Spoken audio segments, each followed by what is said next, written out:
Test, test, test.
And do not necessarily reflect the views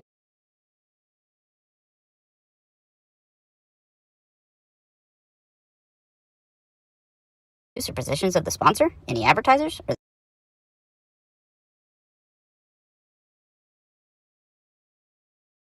the sponsor's affiliates, employees, or partners. Coming to you live from the Claremont Lounge in Atlanta, Georgia, it's Campfire Moto Stories. Hey everyone, welcome to Campfire Moto Stories. I'm Anthony Bennett, and I'm thrilled to have you join us today for our live show. This YouTube show / podcast is all about sharing amazing motorcycle stories from everyday riders like you. Whether it's an epic ride, a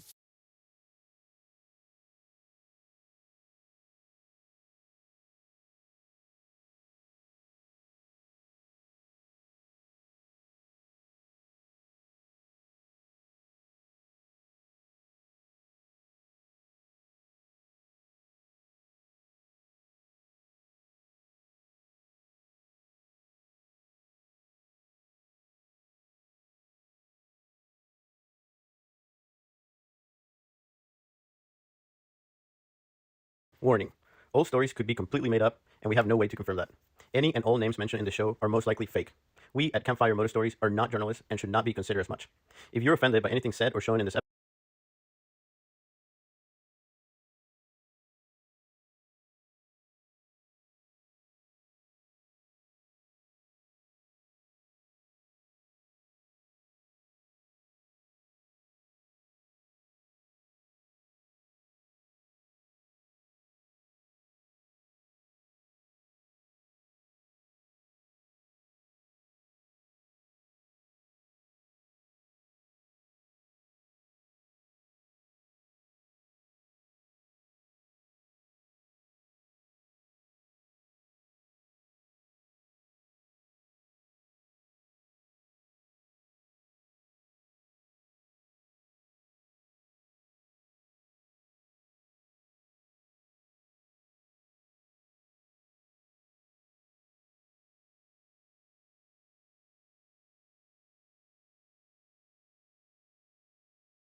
episode, we don't care, but we encourage you to voice your opinion so we can laugh at the fact that you can't control your emotions. This program contains full language, and I recommend no one to watch or listen to this.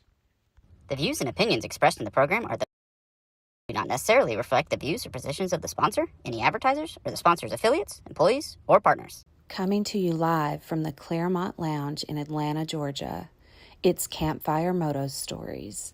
Hey everyone, welcome to Campfire Moto Stories. I'm Anthony Bennett, and I'm thrilled to have you join us today for our live show. This YouTube show / podcast is all about sharing amazing motorcycle stories from everyday riders like you. Whether it's an epic ride, a funny mishap, or an unforgettable adventure, we want to hear it all. Today, we have some fantastic guests in the studio who we'll introduce in just a moment, where we'll dive into their riding stories. Plus, we have exciting segments lined up, including pre-recorded interviews, tech tips, spotlight a stolen bike, and stories sent in by you through the website and or phone. A scam. Really. A scam set all this up.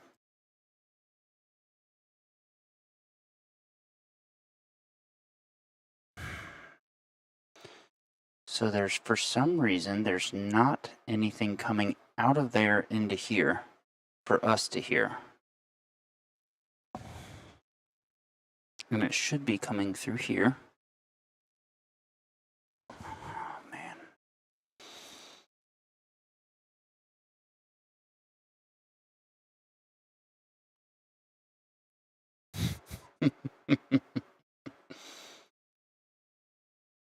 I don't know. I really don't. I'm super lost on why this is not working now. Okay. Try this other thing.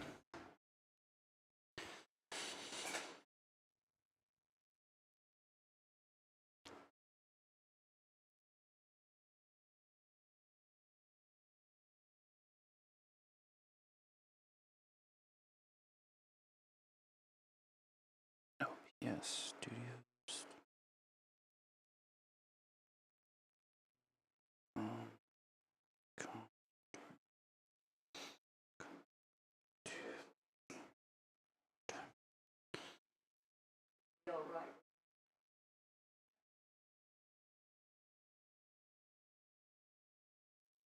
Alright, Roadcaster 2 settings. And go to audio setup's not even an option.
Charlie.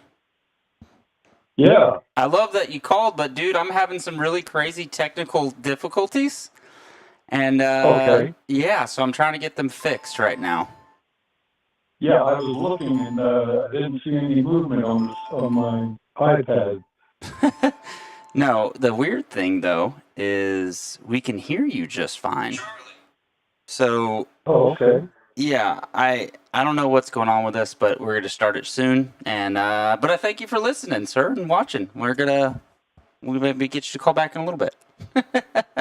Okay, yeah, I got a couple of good stories about it, Ray. Awesome, thanks, sir. Oh boy. You didn't know people could call in, did you? No. Okay, so this is what's really weird. Obviously, I can hear from him, so the microphone coming in from the computer is working somehow, but it's not playing this for whatever reason, which is not going to work out good for my show sponsors because they play through all that stuff. So let me see what goes on with that. No. So what I'm going to do at this point, sir, is we're just going to start the show. We're going to start it right at this point, and then I will just give my sponsors a freebie because I'm doing another show at Day in the Dirt in Dade City on Thursday live. So we'll do one then. So as of right now, we're live. So thanks for coming to Campfire Moto Stories. Sorry about these technical difficulties we're having here, but I've got an awesome, legendary motorcycle road racer and just legend himself with the working and becoming the CEO of Barney's of St. Pete, Brandon, and Brooksville on and off a few times, right? Correct. Because I think at one time it was, and then he wasn't Barney's of Brooksville, and then somebody purchased it, Mike's or something, and then it went back to being Barney's of Brooksville again. Actually, what happened is it was Mike's. Okay. And he fell on hard times. And so we bought it and got it going. And our general manager at the time wanted to buy it, and so we sold it to him. And then he had some setbacks, so we went back and fixed it again. Well, I will say that I always start my show when it normally is operating correctly with an icebreaker. And usually the icebreaker is something that's either something embarrassing for my guest on the show, or sometimes it's been about me. And this one's a little bit more on me. There's something that has stuck with me. And I told my wife this just the other few weeks ago. And she goes, oh, this makes sense. Your nephew, Matthew? Was it Matthew and I? He grandson. Grandson, yeah. Grandson. Was it Matthew? I'm not sure. I don't know what the subject is. He and I are around the same age. We were working kind of at Barney's of St. Pete around summertime. I think I was like 15 or so. Oh, I can't remember. I'm not sure that it would have been. I don't recall Matthew working there. But well, either way, he okay. and I were, the guys had the quads for moving the watercraft around. They had a nice little winch. Drive them all over. So we had the bright idea one time of drag racing each other on Oak Street. Right down the middle of Barney's of St. Pete, the big road went down there. And afterwards, you busted us, and I got a little bit of trouble from you, and you had a little stern talking with me. Surprisingly enough, I don't think you ever told my dad that, because he would have definitely chewed my ass out for doing that. But so you said, you and him, I think his name was Matthew, you're good guys. He goes, but one boy equals, do you remember the saying? One boy equals half a man, two boys equal no man at all. No man at all. That is something that has just stuck with me. I'd never heard that until then. And with you saying that, it's just something that I just crack up about. Because it's true. You get two young adolescent boys together, you give them toys to play with or motorcycles or whatever the case is, and we're going to do some stupid shit, right? Yep. So drag racing wasn't too big of a deal, but also you wanted to probably nip it in the bud before it became too much further. So, yeah, that was just something that always cracked me up. Anytime I'd almost see you, because we only get to see each other probably once every, 2-3 years? Yeah, You something can come like up and visit my parents. So, yeah, just some other funny stuff that I remember you kind of bringing up over the years was even, I think it was a comment about me not having tattoos around the time I was like 22. I remember you kind of giving me like a, do you remember even this conversation at all? Well, I just feel that tattoos are kind of hard to remove. Uh-huh. And unfortunately, people in my generation don't really appreciate them too much. And if you come out and try to wait on me with tattoos and a ring in your nose, that's not going to go well. And I suspect that there's other people. So when you're doing sales, you try to be neutral. You want to try to appeal to everybody. Yeah. And that's hard to do, particularly with the younger generation, because you guys are on a totally different wavelength for me. Well, yeah. Probably what your audience doesn't know. I've never even seen a podcast, let alone be on one. Yeah, you told me, so in the backtrack a little bit about the reason I was having audio issues. So my wife randomly on the drive home from Durham town, when I had all my equipment taken down, because I did the show out there with Mike, and I'm going to play it sometime soon. We didn't have good enough signal out there. So we get on the way home. She's like, oh, I signed up brother for like an audition thing that she found on Facebook, social media or whatever. So you do like a Zoom call with these people. And so I rushed back. I set up the equipment because I was like, oh, I've got a studio. That makes sense to do an audition if we're going to do one in the studio. So I'm rushing. But it needed to have speakers that were playing sound. So like if Miss June here, you're lovely, I wanted to hear exactly what we were saying, or if we were playing things, she would be able to hear that. It became a big cluster. I couldn't get it to work. We just did it normal Zoom without the headphones and all that other stuff on.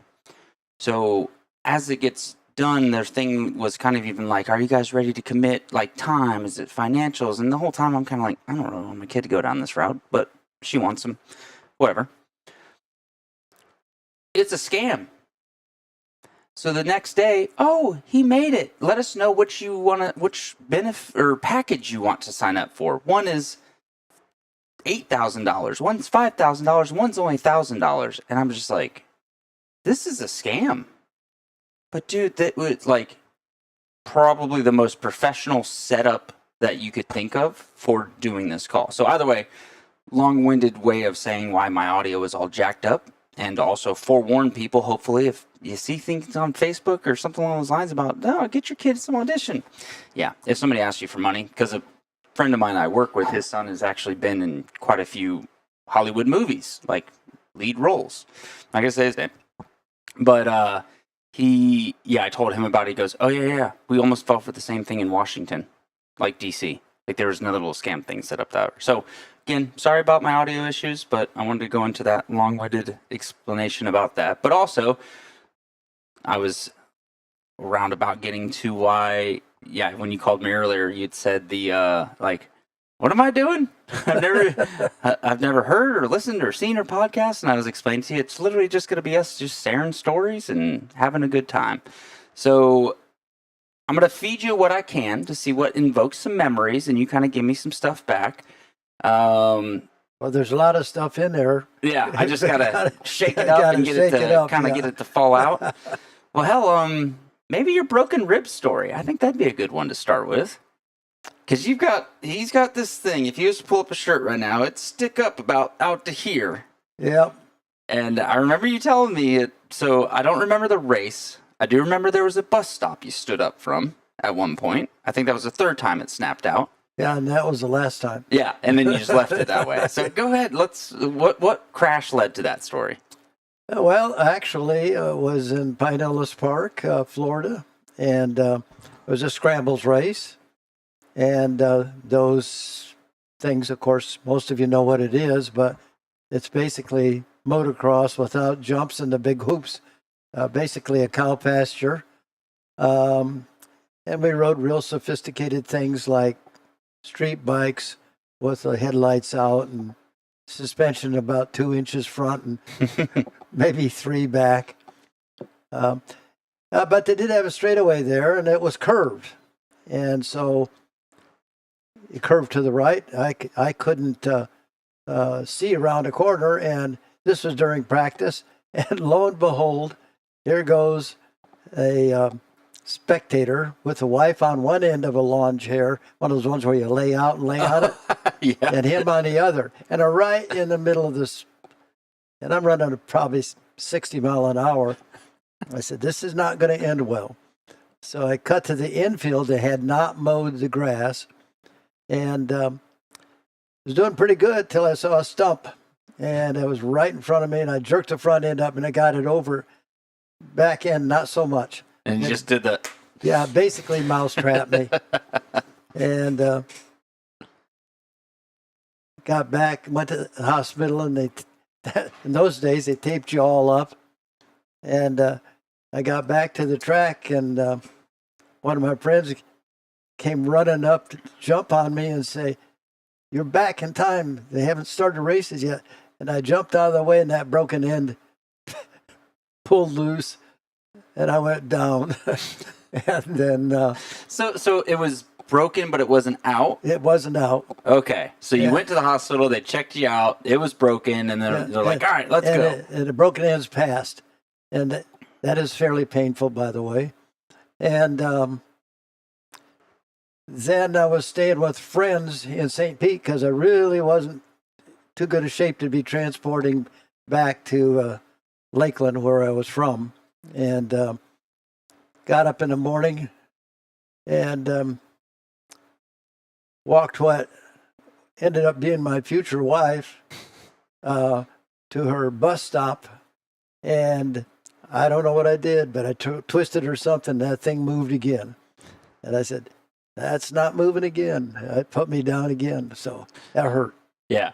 And because, I mean, most people, they talk about broken ribs. It's usually cracked ribs. This was broken. Yeah, it clear. I mean, guys, this thing is sticking out like that far. What section? Which side? Yeah. This side? This side. Left side. Yeah, so that was another story I remember you telling me back in my younger days. Well, I'm not as beat up as you are. Oh, I'm destroyed. Yeah. Yeah, like you were questioning me about this thing right here, and that's just a plate in my arm. Yeah. Oh, I did racing for over 17 years. Got one tooth knocked out right here, and that broken rib, and lost some skin road racing until I learned not to get up on your run, still going 60 mile an hour. And that's all that really happened to me. Really? I dislocated this shoulder once, but that's kind of a story in itself. But let's hear that one. well, that happened up here at Road Atlanta, over in Gainesville, and we didn't have any practice because it rained. So they just lined us up, and back in those days, carburation was pretty critical. Yeah. But if you wanted to win on the Yamaha, you had to run it lean. Because interestingly enough, as you raced on, it would actually richen up on it and slow down, just backwards from what you would think. Yeah. And what year was this? oh gosh, Rough guess. 70, 71, Okay. somewhere right in there. And coming towards the front where the customer or the spectators are, Mm-hmm. they had a pretty long straightaway, and I don't know whether they've changed it or not. But That's what I was going to ask you. So it used to go over the hill down to 10A, 10B, and you go under the tunnel. You go up another hill under the tunnel, and then you're turning on to turn 12. Yeah, now that part's still the same. Yeah. I know. Okay. But that part right before under the bridge, Mm-hmm. all you had to do there was you could run wide open on the bikes that we had then. And all you had to do was basically sit up, burp the throttle, and go right back down. It was tight, but you could do it. Almost And like enough to catch a drag to slow you down a little bit. Just needed a touch, Uh-huh. because otherwise you run out of pavement. But And of course, like I told you, it'd been raining, okay? So when I went engine seized like that, Oh. and the next thing I know, I'm in the air looking up. My bike is doing cartwheels and over me. And one thing that has always amazed me, because it started with 6.3 gallons of gas, and it all came out in a couple of flips. How that gas cap even got open, I don't know, but just spewing gas anywhere. So I landed on the concrete, slid into the ditch. Well, red Georgia clay. I'm not sure, but I think I actually picked up speed. But that was around 125 mile an hour get off. Yeah. And slid back across the track, and I don't know why nobody ran over me, but I bumped into Duhamo, who had crashed right in front of me, but I didn't see it, and he was laying in the same ditch. And they sent the ambulance around to get us, but I wasn't really hurt, and he wasn't either, but they still sent the ambulance. Then we got down to the hospital they had there. Charlie Watson, who was the national referee back at that time, he made us go take a drug test. But we'd had a drug test right before the race started. Yeah, you'd think that between now and then that you would have done something. I don't know. So anyway, I get home to St. Petersburg, and I notice there's a bone sticking up here. It's not particularly sore or anything. And so I better go to the doctor. So I go to the doctor, and he looks at it, and he says, "That's just swelling." I said, "Well, that's not swelling. That's a bone." He says, "It's swelling. Come back in 6 weeks." Yeah. So I come back in 6 weeks, take my shirt off. He looks at it, he says, "That clavicle's pushed up there. I'm going to have to operate on that." And I said, "Well, there's two things. Number one is if it does get operated on, it's not going to be you because you missed your chance. And but I may or may not do it because it doesn't hurt all that much." And he says, "Well, by the time you're 40, you won't be able to lift your hand over your head." Well, I'm a smidgen past 40, and I can do it. So. Hell, I don't even know. Can I do that? I gotta warm up to even do that at this point, and I've never even messed up my shoulders. I've had broken collarbones, but not shoulders. I've yet to had shoulder damage like that, like dislocation. It doesn't like sudden stops. Yeah. No. I think that's most of the problems that come with crashes. A lot of times is that's what I learned with the racing too. Is it's actually not too bad. It's as long as you don't get sent up or down really quickly. If you just go to a slide and you keep sliding and you kind of spread out. Stay calm. Yeah. Which is a little hard to do till you get practiced up. Yeah, it's. I did quite a bit of quarter mile short tracks, mostly for reflexes, timing, because if you make a mistake on that, flip by an inch, you'll lose by a mile. And even though I did mostly road racing, believe it or not, start's important. And reflexes are important. So I did that. Also learned to fall down gracefully on those. Not so much on the road racing, but I tried not to do that as much in road racing. Yeah. So, what's another good one that we've got here?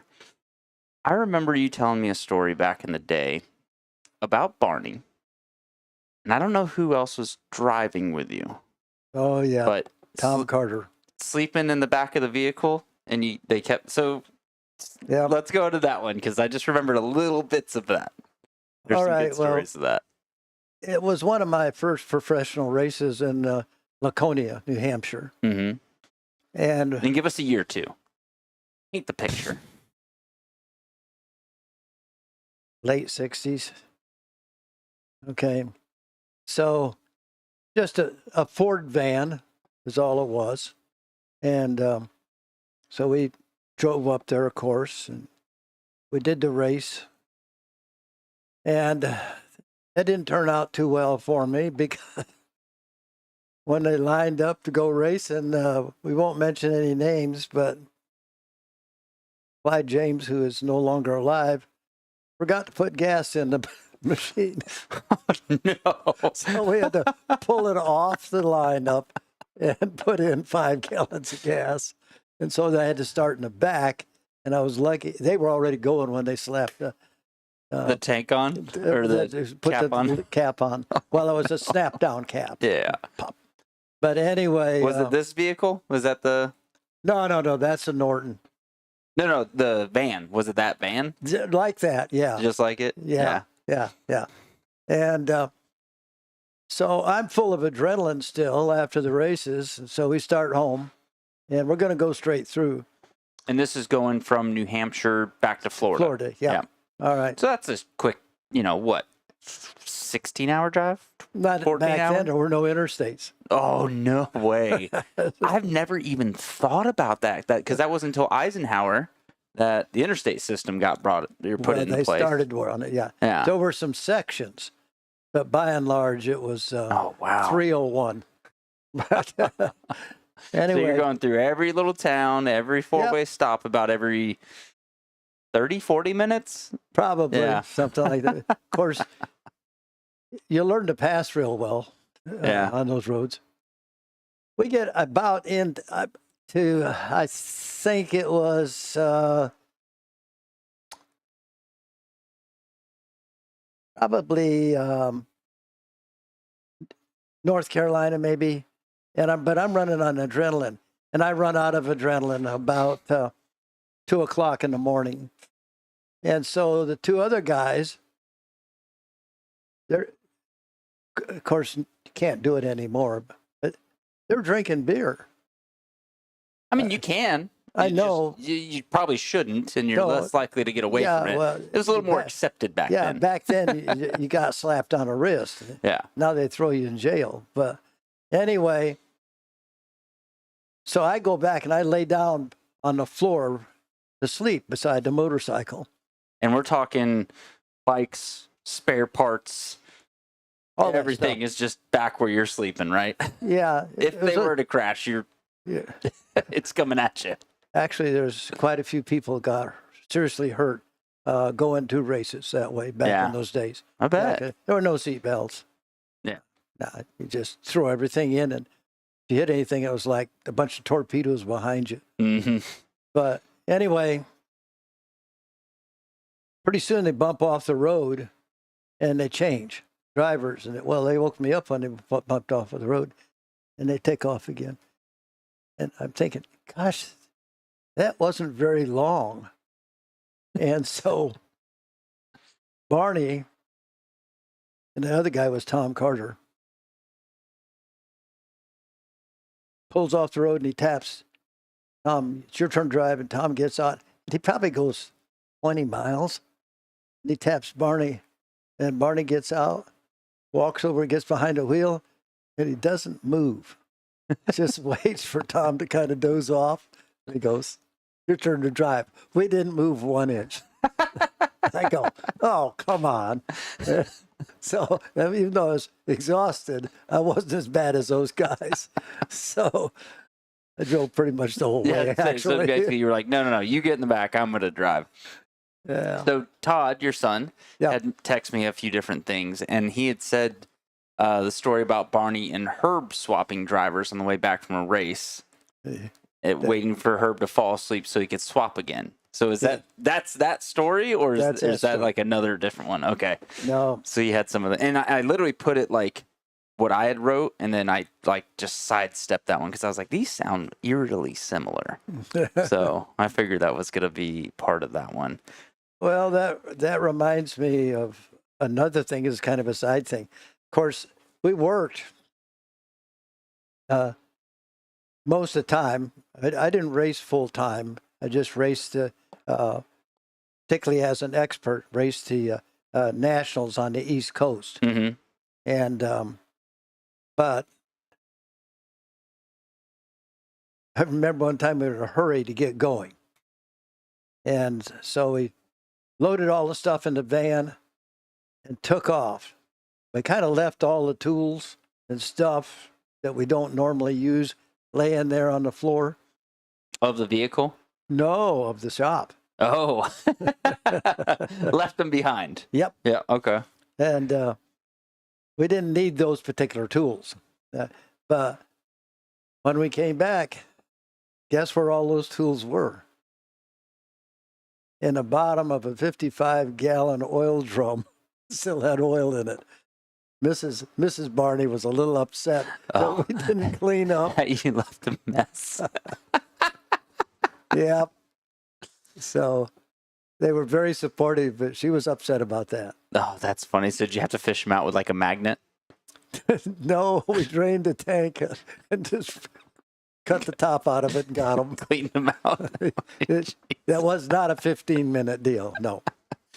So the lesson that you guys learned there is to take the extra 10, 15 minutes to put the tools away. Don't leave them out because it's going to take you 3 hours to get them out of the drum. Yeah. So that only happened one time. You guys actually learned your lesson from that then, huh? We didn't get hammered again, I'll put it that way. But we were having a lot of trouble with the bike. Yeah. And we weren't sure that it was going to run right. And 2:00 in the morning, I did a test ride on it on Gandy Boulevard. Mm-hmm. Yeah. There was a county sheriff going in the opposite direction when I went by with a open megaphone. It was a Ducati Formula 3. Okay. And it run about 110 mile an hour, and that's about how fast it was going in the dark. I'm assuming no headlight. No headlights, but they did have lights every so often. Yeah, on Gandy. Yeah. So, Which is even kind of funny to think about it, like back in high school when I was there in like, the 2000s era, right? That was like the drag race strip was Gandy Boulevard over the bridge was known for that. yeah, well, unfortunately, it's still a lot of that going on. Oh, really? Yeah. The police came to our store and asked us not to sell any more helmet communications because they would. No way. Yeah, well, Gandy, there's only one way on. Yeah. And so they would send somebody up there with The lookout. And of course, the bridge is 2-3 miles down there. Yeah, about that. And they were racing on the bridge, and they'd say, "Hey, the police are coming." Everybody gone. Disappears. Yeah. Yeah, or they obey the law. Yeah, I remember they passed a law around that time that was basically like if you are even watching the drag racing, they ticket you like you're a drag racer, or you have to go through the same ordeal as if you were drag racing yourself. And they did that as a way to try to mitigate people watching the racing. Oh, yeah, they got to be a spectator sport. Yeah, I feel like it didn't change much.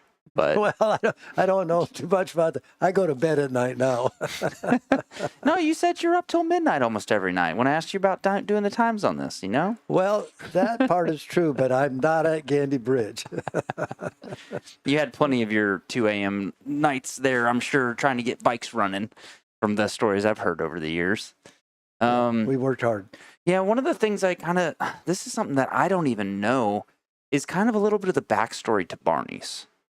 Like, the years that it started, I believe it kind of started as almost a Triumph and Ducati and Norton dealer. Like, give me some of the backstories for Barney's and how that became. Well, originally, it was in Bloomington, Illinois. 1946, I believe. And, of course, that's not a real good place to do a motorcycle business because of the weather. So it gets a little cold in the winter there, huh? Yeah. So Indian told Barney and Rosalie that they could have the dealership in Miami. So they loaded their kids up and moved to Miami. Then when they got down there, they said, "Whoops, we made a mistake." So who was it that said they made the mistake? Indian. Oh, okay. Yeah, I wasn't sure if it was Barney that said that. No, Indian. Okay. And so they said, "Well, you can have the dealership in St. Petersburg." Then, but after 2 years,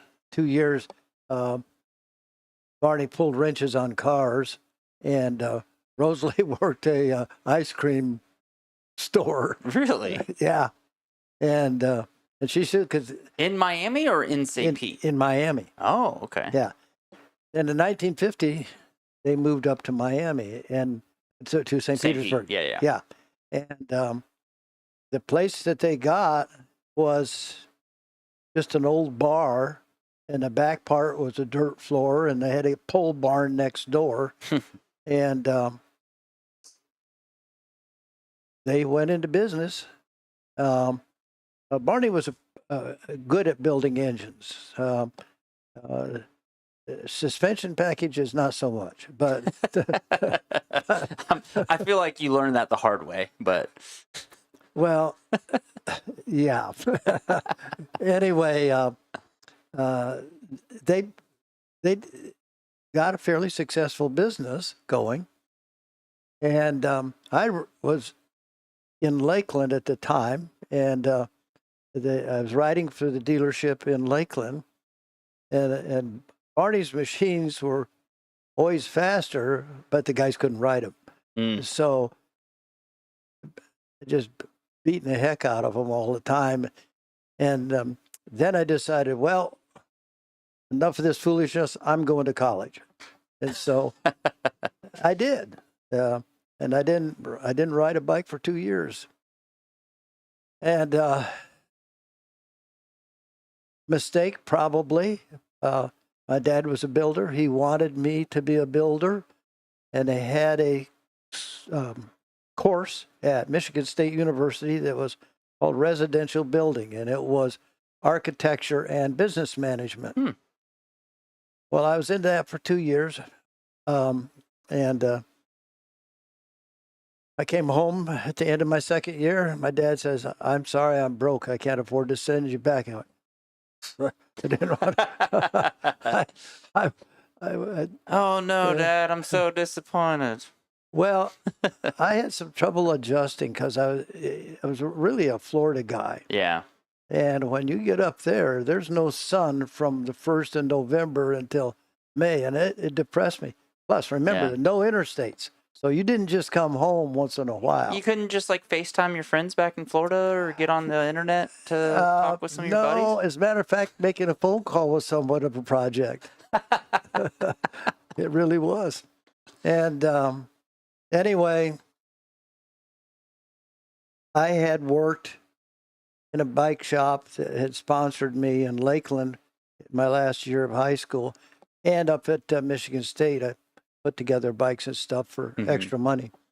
And it now comes the part, this is the secret. Well, Barney had 2 drop-dead gorgeous girls. And so I started dating the older one, and I was over there. You know your wife's here, right? She can hear us. Yeah, she's well aware.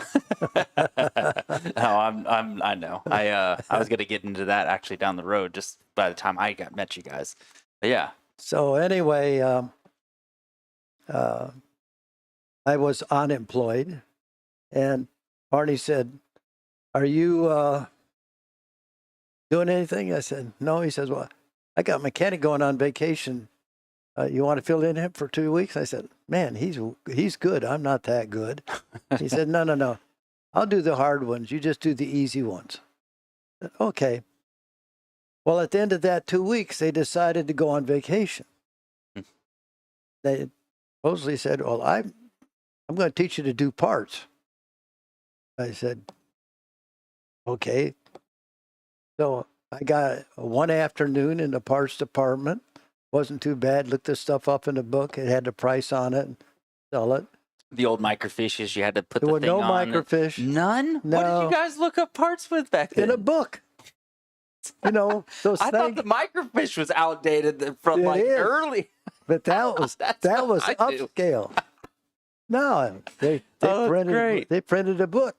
It would have most time I have a picture with a little number on it with the arrow, you know. Yeah. Oh, that's what I want, a number 2. I look down here, find a number 2, give you the part number and the price. And if the price changed, you took a pencil or drew a line through it and put the new price on it.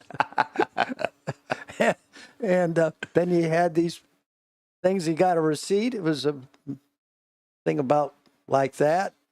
Had the name of the store, and you'd write down there and the price and run the total. If you were upscale, you even had a cash register. You go, ting, ting, ting, ting, ting. Drawer would open up, put the money in, get the change. And so after they came back from vacation, I didn't do too much more wrenching. I did mostly the parts. Mm-hmm. It wasn't long till they went on another vacation. And Mrs. Barney then said, while we're gone, you sell the motorcycles. I said, okay. She says, put them out front. You know about them. Tell people about them. Prices on them. Sales tax is 1%. License plates $5. You can do it. Easy peasy. Yep. So what, a whopping $700 out the door? Oh, I don't want anything that expensive. Well, I think the 650 BSAs are running $895, something like that. Okay. We were selling Ducatis at that time. Mhm. The Berliner group, which consisted of Norton, Ducati, and they had a thing called Sachs. One of my favorite ones that they had was a Italian bike frame with a German Sachs engine in it. Called them a Buccaneer 200. They were great for doing enduros. Anyway, they leave. She told me to put all the bikes out every day. So I did. And when they came back, she looks out there and she says, I told you to put all the bikes out. I said, I did. She says, half of them are missing. I Because said, you sold them. I sold them. So I didn't do parts and mechanics much anymore. Now after you're into that. sales. You got promoted, huh? Well, they always say what the textbook definition of a sale is the transfer of enthusiasm. And you were enthusiastic about the bike, so that probably wasn't too hard of a thing to do. Well, plus on top of that, there weren't many models. Yeah. I mean, even with the BSAs and the Ducatis and the Nortons and the Berliner line, it was only about 15 bikes. Mhm. And so it was real easy to know pretty much everything about those. And the customers back then somehow couldn't get on podcasts and No, that wasn't a thing back then? no, Huh, that's weird. no. And also, internet didn't seem to work very well back then. So people who come in knew nothing about the machines. So if you're a young, enthusiastic guy, you pretty well know everything about them. Mm-hmm. And there were a lot of people bought bikes in the when Honda came out with You Meet the Nicest People on a Honda. Yeah, oh, yeah, And they yeah. had that Honda song. I think the Beach Boys did it. And boy, the popularity of bikes really took off. Yeah. And Yeah, and they also, because they did a great job of marketing to try to get away from that stigma of like bikers or gangs or Yeah. Hell's Angels and all that stuff. That's really what they were trying to go with the Honda Meet the Nicest People on a Honda ad, Yeah. right? well, the interestingly enough, my first day at Barney's, to back up just a little bit, I assembled a step through 50, Mm-hmm. one with kickstart, one with electric start, and a 160, what they call the Dream 160. Oh, yeah, the Dreams. Yeah. Mhm. And the step through 50 was $159.95, and the electric start was another $20, and the 160 was $399. Guess what? They didn't leak oil. The lights worked at night. It wasn't a big deal to start them. The British bikes had some good features, but you could be riding at night and it'd blow all the lights out just in a heartbeat. I literally, in the headlight, kept extra bulbs, tape them to the wires, the speedometer and tachometer cables, so that when they blew out, I would have some way to get home. That's crazy. And you would always know when it was going to happen. You'd be riding along, and all of a sudden the speedometer light would go out, and then almost immediately, tachometer light, tail light, headlight, boom, boom, boom. Oh, jeez. And there you are. So Lucas is not called the Prince of Darkness for no reason, and that was electrical systems that the British bikes had. Wait, take me back. What do you mean, Lucas? Lucas was the electrical system they used on most all British machines. Okay, I've never even heard that. Yeah, it's just like Lucas, Lucas. Mm-hmm. They do oil now, but it's not the same group. Okay. And but their electrical systems were shoddy at best. That's being nice. And I will say, I do notice you've actually got a decent amount of little people watching this here. So if you guys do want to drop any comments, you can actually go into the comment section, put something there. If you're like, ask Ray about this or mention this to see if it brings up a memory. So just FYI on that. All right. So I just figured I'd throw that in there because we had more people watching than I expected with the chaos we had going on at the beginning of this show. Well, I don't know if that's a good thing or a bad thing. No, it's a good thing because I posted on my social media about it. Actually, one of the guys just commented. All right, so my buddy Joe talked about his Triumph and all the issues he had with it at Sturgis, and he literally said Lucas Electronics died in Sturgis. Like his Lucas Electronics died in Sturgis. So yeah, he knew that was the thing. That's funny. Well, Triumph had some pretty slick stuff back in my day, because the starts, you didn't have gates. So they tried a whole bunch of stuff, flags. And then when motocross started getting popular, they used a big rubber band. Oh, yeah. Yeah. I've actually done a few rubber band starts in my day. Okay. Yeah, they still use them every now and then. Before that, they had flag starts like, the motocross 250 races past weekend. They had to stop it. Oh, and single file, and everybody took off. Okay, well, that's how they started the races. Well, Triumph came out with this deal. You could hold the shifter down. Mm-hmm. And all you do is lift your foot off, and it would take off. You didn't have to do the clutch. Oh, really? Yeah. Okay. So they had a big advantage. And they were one of our main competitors. Of course, later on, BSA and Triumph became one and the same company. Mm-hmm. But in the early days, they were major competitors. And I remember that had a hard time getting a good start on those guys.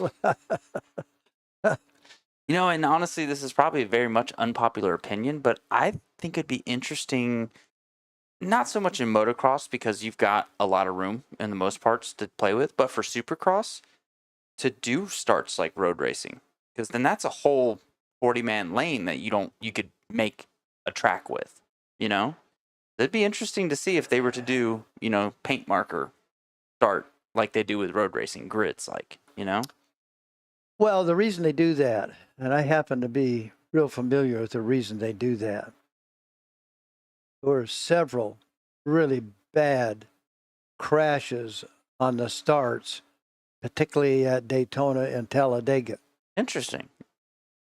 They would take the top 80 guys, and literally, I saw some cases where they had street bikes with vetter fairings on them. And if you don't know what a vetter fairing is, it kind of looks like it was a prototype to the Honda Goldwing front end. Oh, like the Windjammer almost, right? Yeah. Okay. It's same name, same company, different name. Okay. Okay. Yeah. But some of those guys would actually qualify in the top 80 at a road race. So you got machines running, what, 150 mile an hour. My Yamaha 350, my last year, would run 162 with me on it. It's still pretty damn fast. Yeah, for a 350. Yeah. Yeah. Yeah.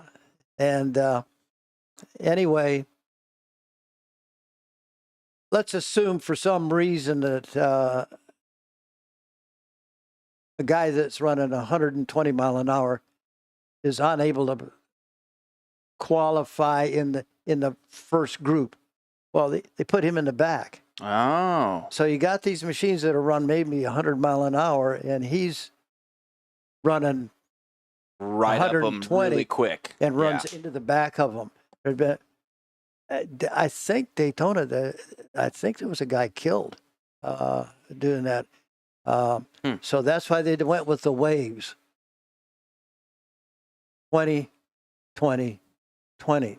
Huh. And that started just as I was A completing young my, lad coming through. yeah, yeah. So that's what that was all about. Oh, yeah, I got a few people commenting in the chats about Lucas Prince of Darkness. Well, if anybody had an old BS Air Tribe, they know exactly what I'm talking about. Yeah, I've never heard that before. Like, I know a lot of some of the older stuff, like points and those kind of things, but Yeah. that's a term I hadn't heard of.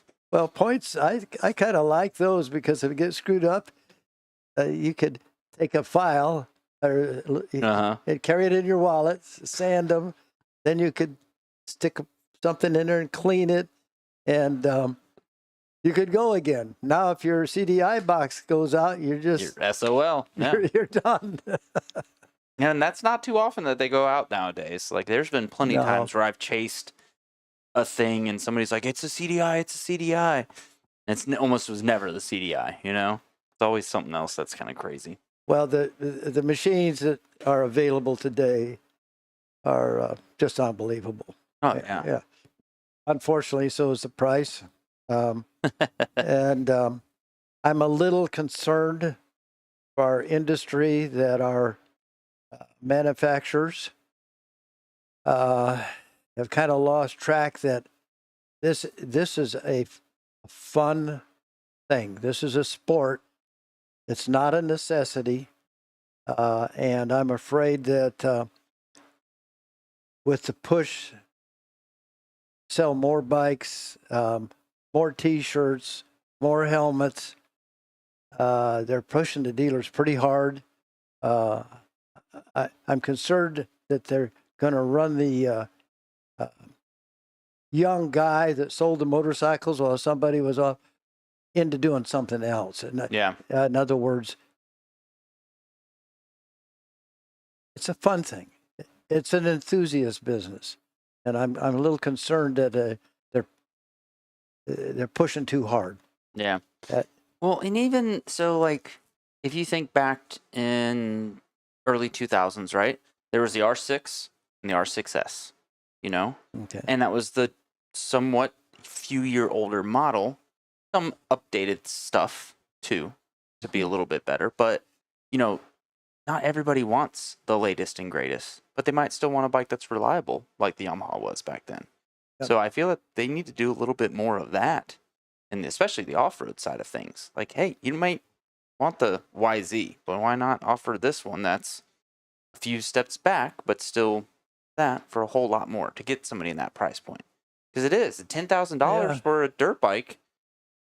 Most people can't afford that. So I mean, you still got the Chinese bikes that they're probably going to go buy or whatever, but Well, PW50s when they came out were like what, $399, something like that. I don't even People know. would buy them for Christmas presents because they could afford it. Yeah. Now they're by the time you get 'em- 2000 probably with probably tax and everything. 2000. Yeah, I'm not even sure, but once they crossed 1100, I thought, oh man, but it's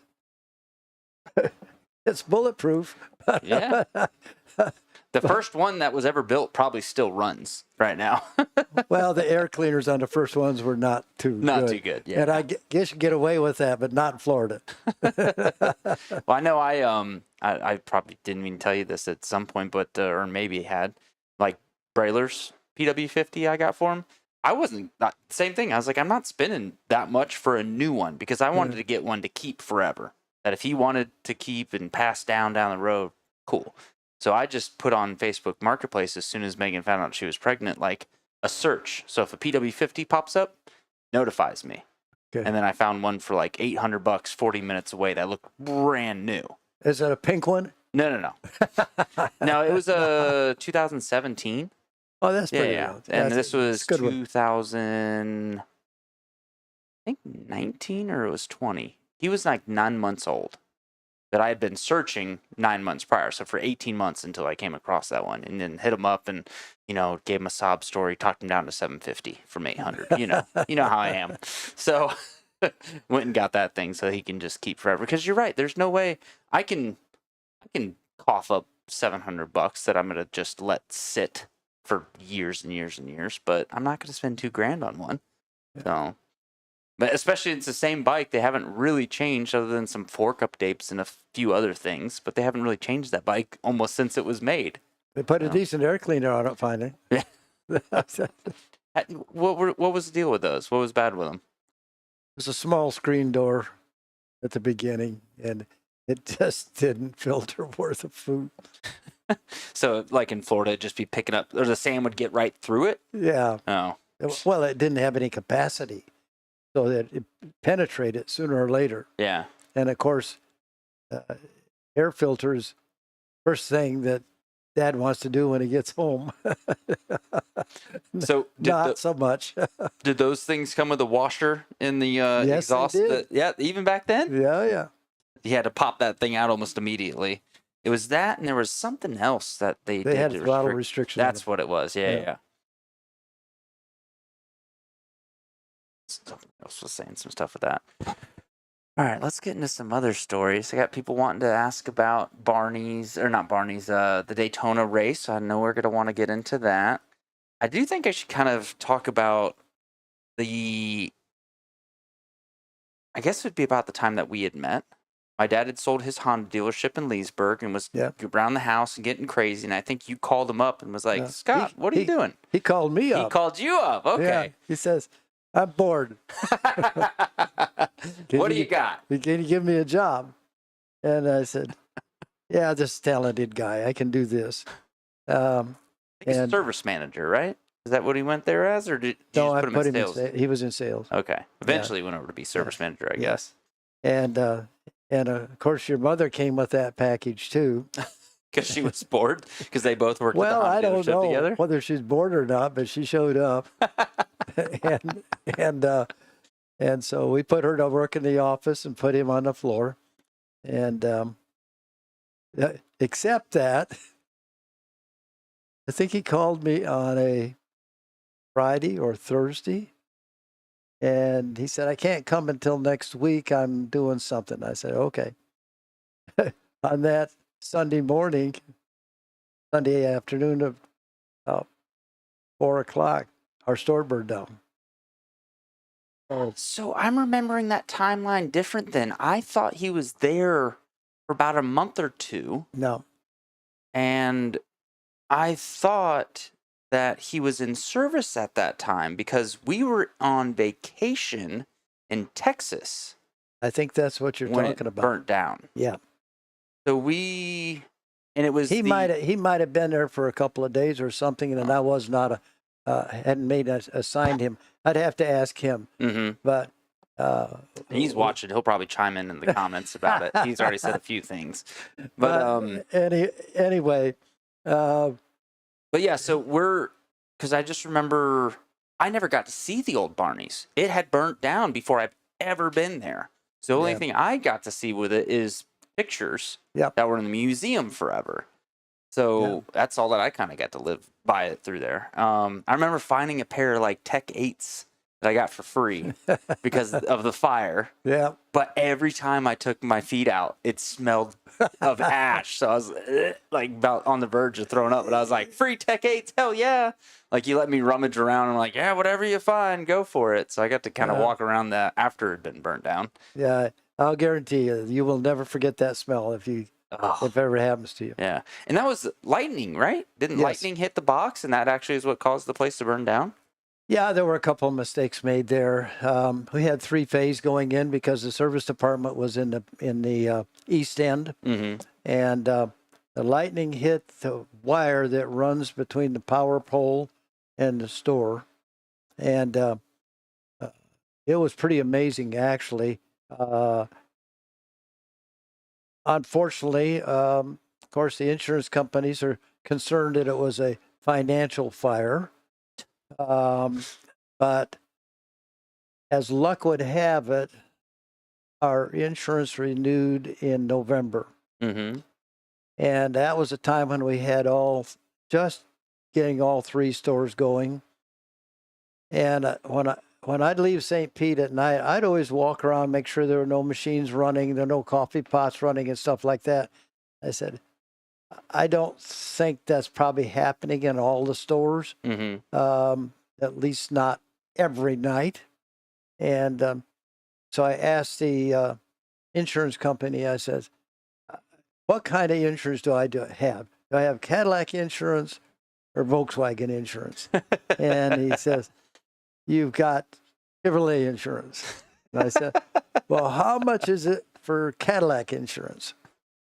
And surprisingly, it was only $400 a month more. Oh, for all 3 stores or just all that 3 stores? Oh, that's definitely great. And so this is 2000s. Yes. Yeah, I think it was the year 2000. It might have been November of 1999. Okay. I'm not sure. It was one of those years. But anyway, so they made me submit financial statements on all 3 stores before they would give me the Cadillac insurance. So anyway, what happened is that it came in on that line and it literally blew, and our fuse box or breaker box was, oh gosh, there's 3 of them and they're about 4 feet tall. It's just all kinds of breaker boxes in it, switches in it. And it blew the whole middle section right out onto the floor, like somebody had taken them out and thrown them on the floor.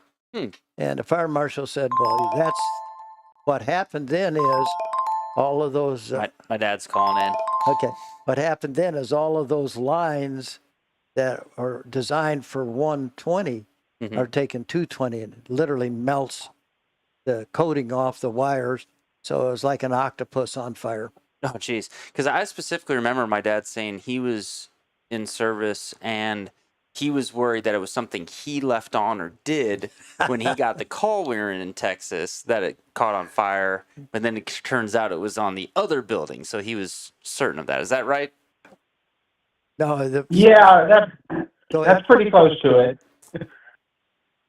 So, I mean, I may have had a lot of head injuries, but I've got a good memory of things back then. Okay, guys? Is that what were you wanting to call in for? Are you talking to me? Yeah, the person calling in, yes. I was just going through the whole story and then saying, no, that's not quite how it was. This is more like it. So what happened is just like he said. I called him up and said, Ray, I'm kind of bored. Do you need help doing anything? And he said, can you start tomorrow? So I showed up at the dealership and I said, I can start tomorrow, but in 2 weeks we've got a vacation planned out in Tyler, Texas, and some good friend of ours and said that we can use their lake house and just have a good time for a couple weeks. So while we were out there, I get a call from Bonnie, and for those of you that don't know, Bonnie's Anthony's sister, and she says, "Hey, Dad, that place that you just started to work, I think it burnt to the ground last night." So I had to make a phone call real quick to see if I should take another week's vacation and stay out there, or come on back home as planned. Yeah, and what I remember about that too, and that you were saying it is, who was it that whose lake house? They baked the trike kits. Yeah, that's Vay's. Diane and Jeff and Diane Vay. Well, It was Motor Trike Trikes. What was it? Motor Trike, and that was Jeff and Diane Vay. Okay. They bought that business in 1994, the same year that we bought Honda of Leesburg, and we met at Daytona Bike Week that year and just became really good friends, and we sold a lot of their conversion kits and put them on Gold Wings, of course, and and other bikes, and we just became good friends. They were good people. Yeah, I feel like out of all the bikes that you guys had there, especially being so close to the villages in Florida, Gold Wings are definitely the most that you guys had. But I do remember that was right around the time I had my learner's permit, because I actually got to drive a good bit out there to get because you're supposed to get a certain amount of hours of driving before you get your permit. So I do remember that. So that was, that had to have been 2000, right? Yeah, 2000, 2001, 2000, yeah. Mm-hmm.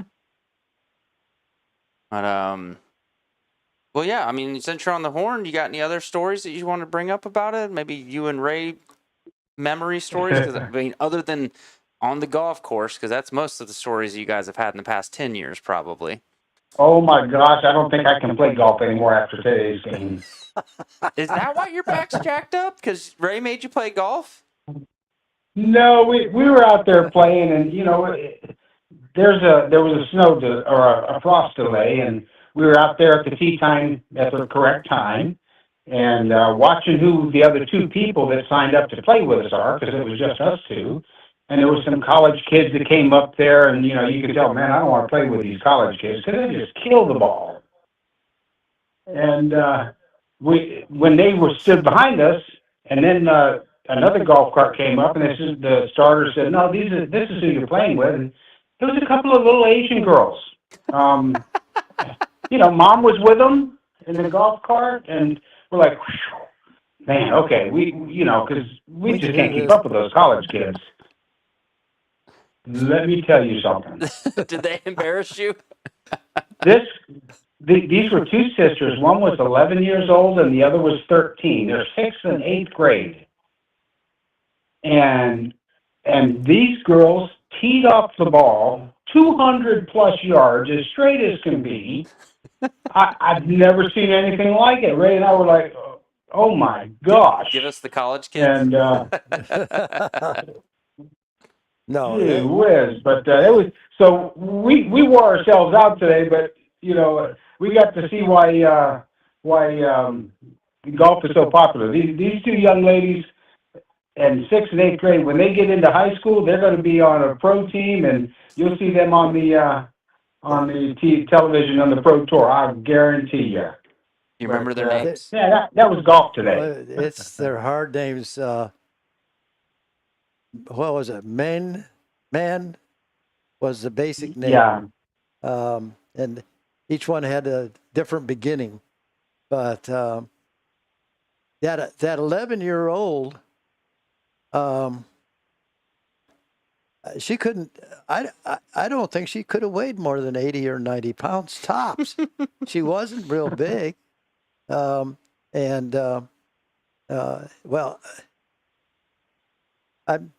I'll be 85 in a couple of weeks.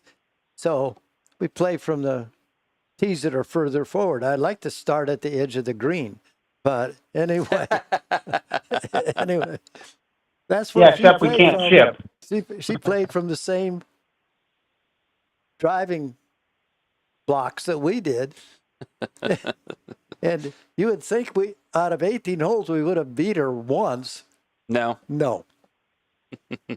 Well, this isn't a golf show, fellas. This is about motorcycles. That's why I said any stories other than golf. Okay, all right. Well, let's go to the motorcycles. Ray, if you haven't already done it and I missed it, tell them about the laps at Daytona when you I think you said you got second place.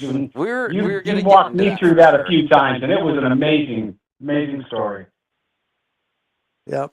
Yeah, so paint the picture with it. So I've heard it myself, and it's good stuff. So give me the years and the 1972. bikes and the people you were going against. All right. Well, that was the first year for the. Up to that point, if it was a 4-stroke, you had to run a 500. Harleys could run 750s, but they were like basically flatheads. And the 2-strokes could run 350. Mm-hmm. Okay. Well, Now, were 2-strokes like the bike of choice still at this point, or with the way that it was set up, is it kind of equal? like I said, the 750s were just coming in. Mm-hmm. And so there was the BSA and the Triumph. Suzuki had their 500 2-stroke there. But basically, in the time trials, the BSAs and Triumphs were faster. The Yamaha 350, like I said, it run 162 mile an hour by itself. And red line on it was 10.5. Okay. Yeah, that's pretty high. Actually is low by today's standards. But any rate, I'm sitting on the line. They use a 7-minute countdown. And they'll put up a sign 7 minutes. Well, the problem with the 2-strokes back in those days was they wouldn't start on the spark plugs because they were so cold. So you'd have to go out and make a lap, then change the plugs. So you'd go out with what we would call an 8 plug, and then change it to an 11 when it was time for the race. Is that kind of like the rating, like a BR9 Yeah, ES, BR80? Yeah. Okay.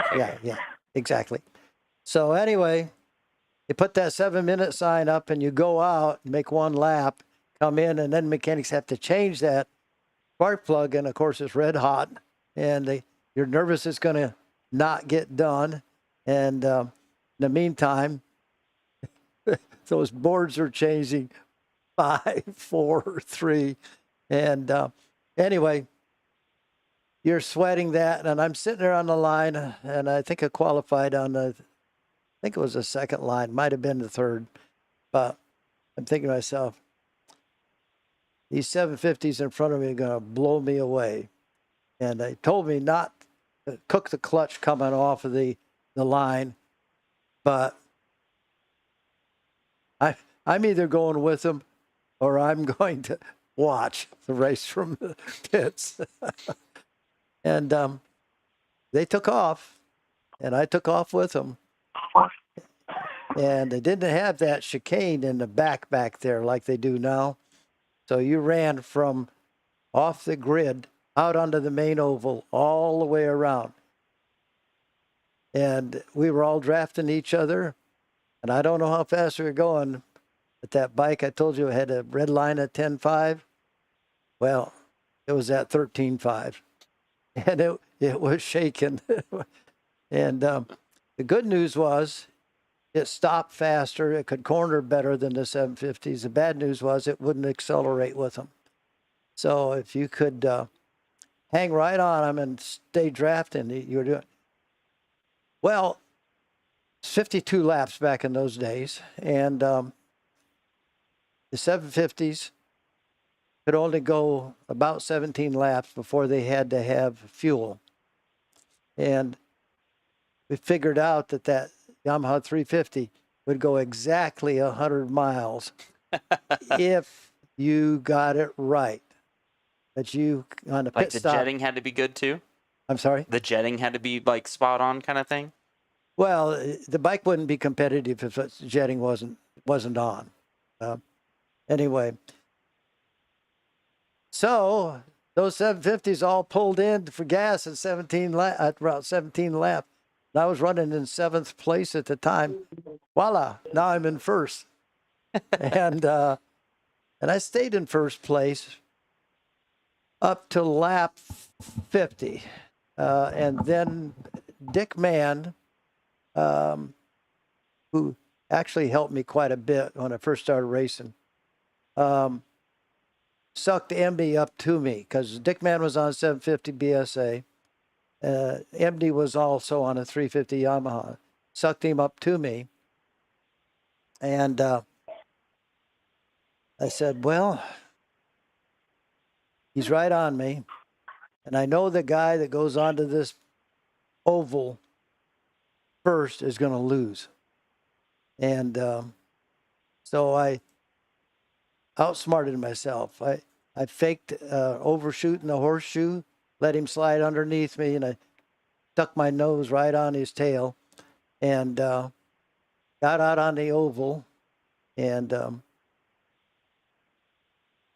tagged him around there till we got about where the grandstands start in front. And so I'm going to slingshot him now. When I pulled out, it's like I hit a wall, and I couldn't figure out what happened. And so I became the first loser. Okay. and they tear those machines down afterwards to make sure that you're not running fuel or wrong displacement or some other cheaty thing. And anyway, when they tore my bike down, there's two things wrong with it. I didn't have any stinger, and if you don't know what that is, it's that skinny piece on the back of an expansion chamber. It's about that long. It's about that big around, but it's part of the tuning of that pipe, and it was gone completely. And I didn't have any rings at all on my left-hand piston. And so that's what happened. It just didn't, when I pulled out of his draft, it wouldn't go. And, but when they tore his engine down, he didn't have any rings on his right-hand piston. So you guys are in the same boat. We were in the same boat. But and I learned a lesson from that. That is, if you're in first place, don't give it up. Make them earn it. And that applies, I think, not only in racing, but in life, in business. So if you're the number one dealer in Pinellas County or wherever, don't give it up without a major war fight. So there's a lot of life's lessons, and you've learned them also. Me? I've learned life lessons? You sure? Yeah. I'm still doing the stupid shit. Well, what you don't know is your wife has a $2 million policy on you. No, I know that she does. Yes, I'm well aware that she has a life insurance policy on me. I do have a side note. Oh, no. Okay. 1968, the bank decided that I was an important person in the dealership, and they made me buy life insurance. Okay. So the company bought one, $300,000, and I got a personal one for $200,000, which in '68, that's big bucks. Well, that cost me $1,200 every year. What? $1,200 a year? Yeah, back then. That's high. That's back then. Yeah. That's back when you were making $50 a week. Yeah. Okay. So anyway, Clyde was my pit guy. And one of the problems with road racing is you're going so fast, it's hard to read your pit board. And so we got a big pit board, like this. And we painted the corners orange, kind of like that Honda there. Okay. And so when they stuck it out there, I could pick it out. And it was room enough to write big. And so life insurance is in place. And it was actually, I think it was at Daytona. It was either Daytona or Talladega. I forget. But anyway, instead of Clyde sticking the board out, because you had to run out and then get up back across the grass. Here comes Beverly, my wife at the time. She sticks that board out. Guess what it says? Can't you go any faster? I nearly fell off the bike laughing. But, I think she wanted to collect on that money. So anyway. See, and I thought where you're going with that is that you were going to say that, oh, well, I knew about the insurance policy, life insurance policy my wife took on me. I didn't know about the one my parents took on me. So that's what I thought you were about to go out with there. So that's funny. My parents, my dad went to one race, and I hit a tree. It didn't do me any damage. He never went to another race ever. I was going to say, I've never heard too many stories with them involving like your parents or your dad. So I guess they weren't. Even up until a week before I got my first two-wheeler, he said, "You're not buying any motorcycle. If you run over a marble in a road, you're going to crash." And but I must have ground him down, because 3 days before I turned 14, he went with me and let me buy a Cushman Eagle. And that was in 1954. But I had a job. I was a paper boy. And he said I couldn't ride it till I got my driver's license, but I was still 13. I could get your license when you turn 14. So he wouldn't let me ride it, even in the alley, which was dirt. And but he said I could ride it around the swimming pool, which we had an above-ground swimming pool. With water in it? Yep. That doesn't seem like that good of an idea. No, around it. Well, yeah, but how difficult is it going to be to fall in it? No, this is above ground. Oh, okay. I missed that part. Yeah. Okay. So anyway, I put 53 miles on that Cushman going around that swimming pool for 3 days. A big groove in the grass. That went over well, too. Yeah, nice little track mark around it. Oh, yeah. In Florida, too, so I'm sure it was soft dirt. Didn't take hard to get that in there, get worn in there. Well, we moved from that house into a new house in the Orange Grove, and that's kind of where I learned to ride in sand and stuff. And maybe it had something with my ability to do pretty good in that stuff. I don't know. But I liked road racing because it was fast. Yeah. Yeah. So pulled up that picture there. That's you on the back left there, right? Yep. Yep. Let's see if we can zoom in a little bit more here. Yeah. That was 1972. Who's that there next to you? The guy to the left with the binoculars hanging, that actually was my sponsor that year. His name, I can't remember his first name. His last name was Hutchison. And he invented the automatic transmission for Etzel. Oh. Which is a car, by the way. Yeah. I've heard that name, but I was trying to put it together. Ford product. Mm. And yeah, he was a nice guy. He'd buy the machines and the parts and stuff like that. No, wait a minute. Yeah. Anyway, he I don't think I've seen you too many times with hair. I don't know if I've ever seen too many pictures. Ever since I've known you've been a bald dude. Yeah. Seems to happen. My mother's responsible for that. So, but I'm wrong on that. That's not 72, because there's no fairing on that bike. That's before that. That would have probably been, I think I was still an amateur then. Well, yeah, I was. Todd had sent me this, and I had actually found it while Googling, and I thought it did say it was around that same year. Where's the Well, there's no article for it? fairing on that bike.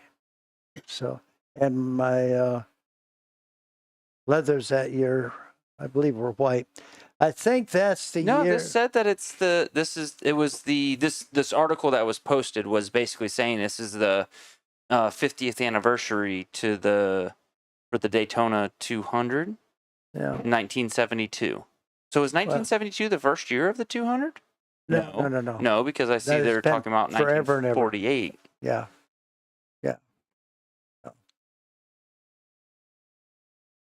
Not right now. Don't walk in front. I actually, I may be wrong here, but that's Emde in the middle. Yeah, that's what right I'm there. seeing here. Yeah, and that's his dad to the right. And I think his dad was Floyd, I believe. I think he won the 200 or did real well when it was still on the beach. But that bike that I'm on, that's not the right bike. So those pictures are screwed up somewhere. Yeah, I found another one. I'm emailing to myself right now so I can pull up here, but it's going to take a minute or two to get it pulled up. So one of the things too that you'd mentioned earlier that I wanted to comment on was you said Duhamel or Duhamel. Duhamel. Ivan. Yes, not Miguel. No, His Ivan. dad. Yeah. So you were racing with his dad at that point. Yes. So the funny thing is, the last guest I had on had a Miguel Duhamel story. Okay. And I had mentioned your name. He knew you. But yeah, it's just kind of crazy to think. Anytime that I've heard that name, it's always been Miguel that I know of. There's kind of some history there. Let's bring it up. Okay. BSA triple. They wanted to set a land speed record, so they rented Daytona Speedway. They shipped 3 of those 3 cylinders down to the store in St. Pete, Barney's. Mhm. And myself and another guy rode those all around the state, breaking them in. And then we took them over to Daytona. And the idea was to run on that oval for the fastest speed, then an hour, and then 24 hours, I think it was. Well, there were 3 riders, Yvonne, Dick Mann, and myself. And Yvonne was the smallest guy, so they gave him the fastest bike. And he would run, so he was the 100-mile guy. Mm-hmm. Okay. And Dick Mann was the next level. And then I was supposed to ride the first leg of the 24-hour deal. And we basically all took off at the same time. Well, the whole deal kind of collapsed on us because the tires wouldn't take it. And Dick Mann was the first one to get a flat tire. Yeah. And then they pulled Duhamel in. I think he still did the 100, I believe, because he did set the record. But the one that I was on, 24, they didn't because the tires didn't hold up. Mm-hmm. Yeah. So Todd had just texted me, and he said that in confirming that this was the 1972 That Winter one is. Circle. But that's the same bike that you were on in the other picture. No, this got a fairing on it. The other one had a fairing too, I promise. Oh, did it? Yeah, hold on. Well, I'm old. I can't I see. know. Do you need to put your old man glasses on here? When are we going here? I know. There we go. Here, take that one off. Yeah. See, there's fairing on that one. Oh, yeah. Sorry about that. That's why I was like, there's not a fairing on there. I'm like, am I losing my mind? Well, that's not a long trip either. Yeah. So my understanding, some of the things that I've heard and I've read, and I don't know if I have the story right, if it was Dick Mann or if it was Don, but there's almost a speculation or a possibility that somebody came out of pit row and shouldn't have won a race or something along those lines. That is correct. Okay. Do you want to get into that? So, and I'm going to, before you do, I just remembered something I was trying to do before the start of the show, or also we were going to be taking breaks. I threw all my beers into the freezer. Okay. And I don't want to leave them in there. So I'm going to let you start the story, and it's going to be on you. I'm going to run and do those so that I don't have to deal with an explosion in my Well, fridge. So I just thought about that a second ago. It's not going to take that long. Well, yeah, but they were already cold. The refrigerator around the corner? Right here. The one in the yeah, studio. if you're going to 7-Eleven, this is going to work. No. So, yeah, go ahead and start with that. I'll be able to hear you and everything. I just wanted to tell you and be like, where the hell is he going? So go for it. All right. All right.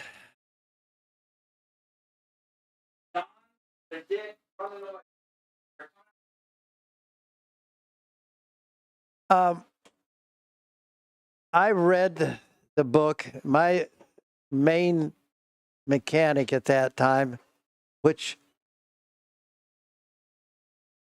said that Don Emde didn't complete one lap. And I said, that's not possible. But in later thinking about it, and a couple other people mentioning it,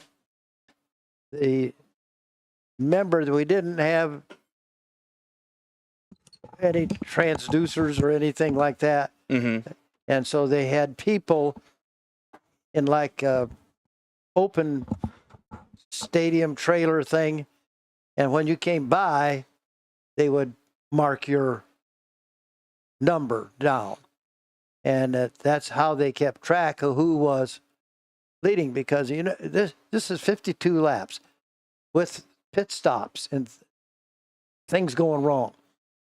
But according to Don Emde, when I read his book on it. Okay, so it was Don's book claiming Dick Mann. Now, Dick Mann's involvement in this is he was in the pits. He's having trouble with his BSA. Mm-hmm. He came out of the pits right behind Don Emde. Mm-hmm. And Don Emde hooked onto him and drafted him up to me. Okay. Because the 750s were faster than the 350s. Okay. Okay. So, but Don said what happened to him is his bike seized and he coasted into pit area, Yeah. which is just a front. I never seized, and I don't think it would have been possible to come down that with your engine seized. There were no speed limits in the pits. You could go as fast as you wanted to down pit lane. And if he hadn't seized, I would have said, yeah, that's a doable deal. But if he had to pull a clutch in and coast for a while and then let the clutch out and it took off again, I suspect what happened is because of the location of that stand where the checkers were, I think they picked him up twice. But I'm not sure. It doesn't matter because it didn't make hardly any difference in my life at all, except I became the first loser.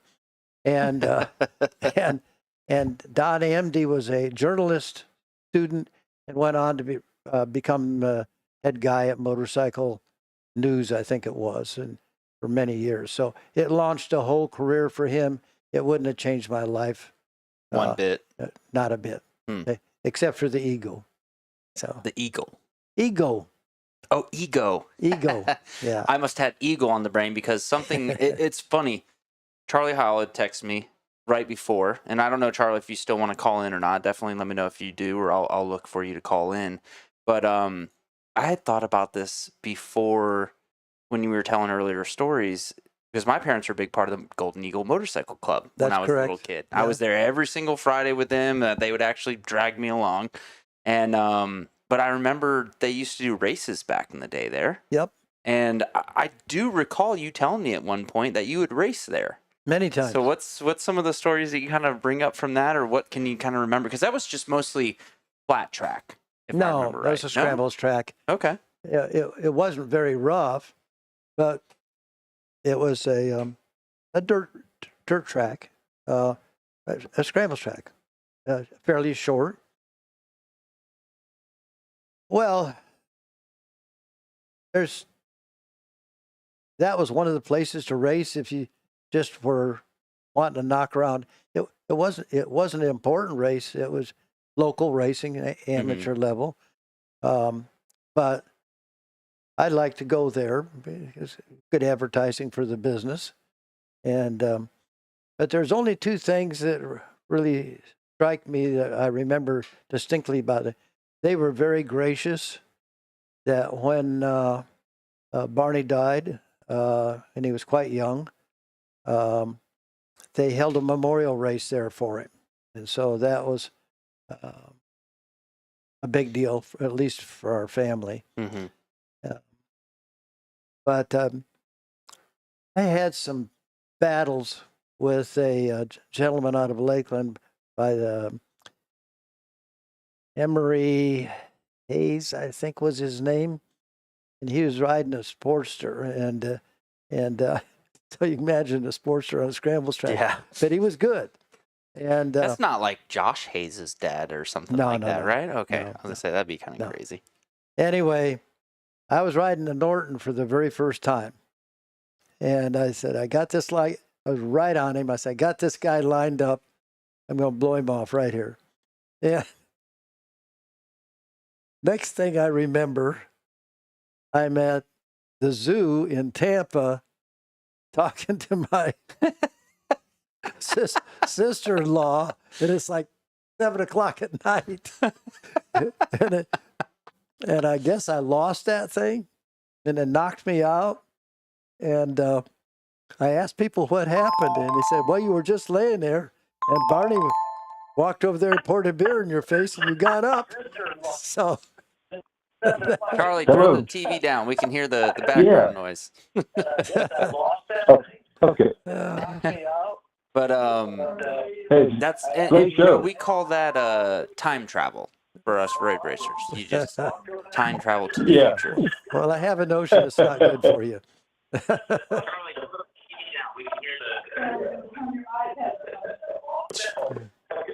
Get them. Hey, Anthony. Hey.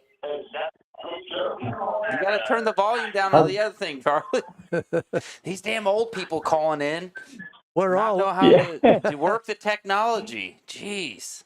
Yeah, exactly. I'm surprised I could do this. What's going on, So, man? yeah, The I last was, time we got to talk was my well, dad's retirement party. Yeah, I remember watching Ray at the Golden Eagles back in the, it was early 60s, probably 63, 64.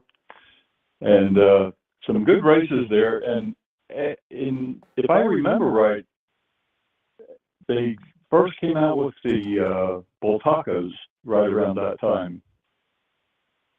And to see those things screaming and running against the little Harleys and Tiger Cubs and something was quite a sight. They were really quick. That's true. They were.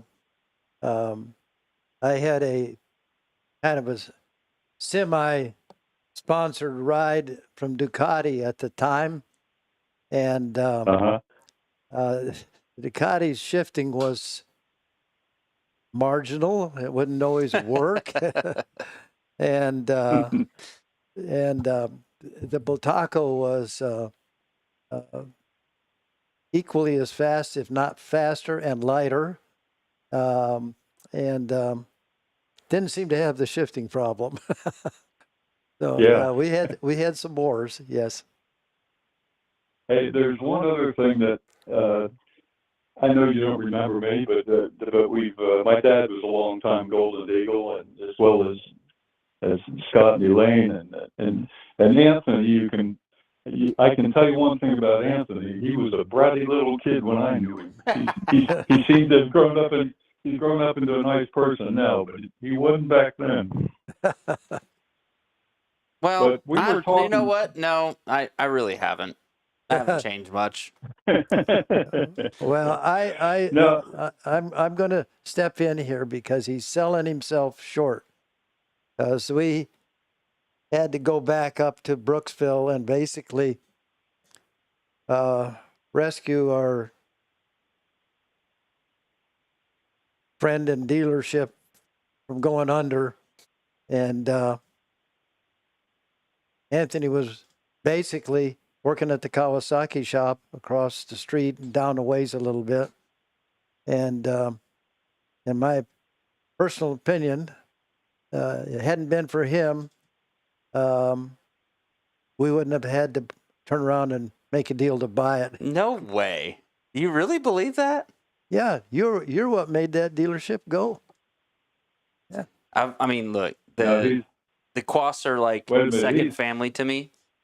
And I have joked with them many times because they literally have looked at the records, and the moment that I left is when it did start to go. But I joke with them about that because that's also this time the financial crisis happened in 07, 08 era. So, Yeah. but I don't know. Yeah, well, watch out, right? He's going to be asking for a commission now since he made that save for you. I know Ray well enough to know he is nope. Oh, sorry, that's in the past. You're not getting any money out of me for that one.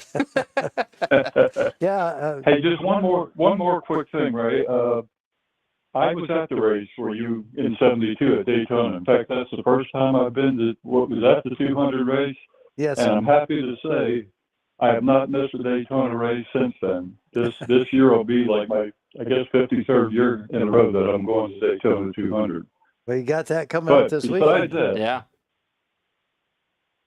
hey, the other thing I was going to ask you, and I don't know if it was you or another fellow rider at one of the Daytona races. It wasn't in '72, obviously, because I think you said you were knocked off your bike by another guy. It was a back marker or something going down the back straightaway, and you said you wound up on your back sliding down the straightaway, and your butt started burning up through the leathers because of all the heat. So you arched up on your head and your boots like an inchworm. Oh, I remember. And then your head and your boots started hurting, so you dropped back. You fell back down on your butt, and you did that for 200 or 300 yards. Well, all of that is true, but we've got it's actually two different races, and the one that you're talking about with the sliding was actually at Gainesville, up here at Road Atlanta. The most scary one that I've ever had, road racing, that nothing actually happened, but it was right on the edge of a miracle. They drew straws for the starting position in the 250 race at Daytona. And Ducati had brought over 5 special 250s for that race. Oh my gosh. The wheels had to weigh 25 pounds apiece. They were slow. We're talking with a capital S. I don't think they would even run 100 mile an hour. I know that the machine that I was using around Florida was faster than those things. I went out on it and riding it, and I say, there's something wrong with this thing. I came back to the pits, and I told Barney was still alive then. I said, hey, I think the piston's hitting the head. And he said, yeah, there's no way. I said, something is hitting the head. I'm pretty sure it's a piston. So he tore the head off of the thing. Sure enough, the piston was hitting the head. So we put 2 base gaskets on it, on the cylinder. It gave us enough clearance. All the other 4 machines didn't make it 5 laps. Oh, yeah, I would imagine. There's hits in the head. But the compression ratio is probably really good, though, right? Oh, maybe. But anyway, the bottom line was it also rained when you're supposed to be qualifying for starting positions. So you drew. Well, you drew straws? Yeah. Instead of racing? For starting position. Yeah. So guess who draws the daggone pole on this turtle? Me. And I'm halfway down the back stretch, And this was the year the Yamahas were first coming out. They were 40 mile an hour faster than this turtle I was on. And one of those guys hit me so hard on the left-hand side, it jammed my clip-on up into the fairing. And I remember I couldn't steer the thing because the clip-on was up against the fairing. Yeah. And it made me run over into the guardrail that's on the back stretch. Now, of course, the average person doesn't see that guardrail, but it's on the high side. And I bounced off that thing, and I'm still running wide open. And I look over that guardrail, and there's about 5 or 6 feet of grass there, and then the chain link fence. And I go, because I'm coming right back into that thing again, because I can't stay off it because of that clip-on. And I don't want to shut off. I'll get run over because there's 80 guys behind you. And I'm thinking to myself, maybe I can do a barrel roll right in between those onto that grass. I don't know, those poles there on the back of that guardrail. So I gave a desperate pull on the left-hand side, and the clip-on moved. Gave me enough room to turn it. Yeah. And God, I can't imagine, because you obviously have to push that way to pull this way, right? Are you equally having I just to janked jam the it? thing and it smoked the front tires. But it didn't go down. But the second half of that story is Jimmy Hayes was riding another one of these turtles, and he was right behind me when all this was going on, and he turns around and he does this. And we're going Wipes the sweat off the brow. Yeah, we're going so slow. You could have played checkers on those things. But in the meantime, Harley Sprint right in front of him let go. This is how much time we had. I went, he turns around and misses a guy. So there's a lot of adventures, and I can't think of them until somebody says something that triggers it. And of course, the other side of my life was at the dealerships, and that was hard work, but it was enjoyable. I really liked the customers. I liked the business. And up until the last few years, I liked the doing business with the distributors. But after 2007, 2008, it got kind of rough. And to me, it kind of took the fun out of it. But what year did you officially retire? I don't know as I really have. Well, you retired like 3 times, if I remember right. Well, it's been in stages. I at 65, they threw me a nice party, but then the Brooksville store do you still ride, Ray? I have been riding dual sport up until 3 years ago, but I'm also got a little problem called AFib. And so the net result of that is blood thinners. Yeah. And turns out the cardiologist said, well, you know those marks you get on your arms for almost nothing? I said, yeah. He says, well, the same thing going to happen to your brain if you, even with a helmet on. And so he said, we can fix that if you're, in a metro area. But if you're out in the middle of the woods, that's not going to go so well. And so great. I was going to say, great talking with you, Ray, and good show, Anthony. Well, Charlie, I'm not done with you yet, sir, because Oh, you had said about how is this bratty little kid and I've grown up. No, I will honestly say I have not. I just learned that Ray earlier was talking about generations and how they're different and the tattoos and this and that. And I didn't go down the round of tattoos, but I did figure out probably in my early 20s that adulthood is a scam. So I'm not going to grow up. I'm going to get older, but I'm going to handle my responsibilities, which is why I've been able to actually have a family and a good house and a good career. But I'm still going to be that bratty little kid until I'm gone.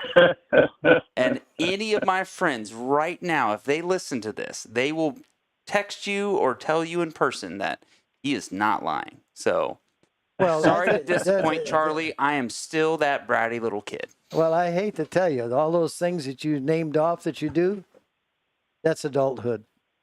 Yeah. If you don't do any of those and do all the other stuff, that's a No. You don't. You're balanced. No. Well, yeah, I'll do the balance thing, but no, I am still. But the shithead that he remembers me of, I am still that shithead. Oh, yeah. Well, But I take care of business when it's needed.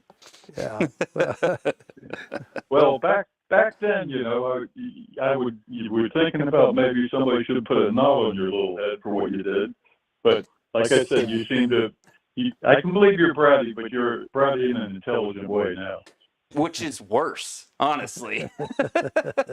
No, and it's kind of funny. I can't remember if I talked about this on a few shows back or if I've just had this conversation with my friends, but people have said to me, like, you needed to be bullied more in your high school days, like to keep me from being this way. The problem is I was funny. So the bullies were buddies with me because I'd make them laugh. So nobody ever beat I me agree. up. You were funny. But no, Charlie, it was good for you to call in. I greatly appreciate it. I know we got to talk a little bit, like I said, at my dad's retirement party, and you shared some stuff. That's still awesome that you go to the Daytona 200 for, what'd you say? How many years now? 52? 305? Well, this year will be 53 or 54. I don't know. Starting in 72 up until 25. Well, I'm from Florida, so I can't do that math. Well, and Ray knows as well as I do. If you follow the Daytona races, it's not near the kind of race it used to be. They're 600. They're 600 super sports instead of super bikes or even. In fact, Ray, I think back when I was watching them at first, and you were saying the 750s, I think they called it the Formula One. Yeah. 750cc. And then it got changed to now where 600. The quality of the riders. I mean, there's still good riders out there, but it used to be an international event where there were teams from Japan and Germany, England, and it's not that way anymore. Well, the problem that I see now is there's a handful of guys that can win it, and right.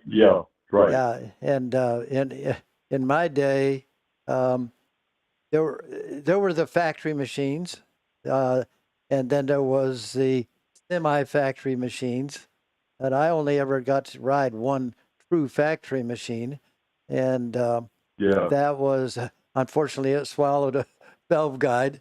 That didn't work out well.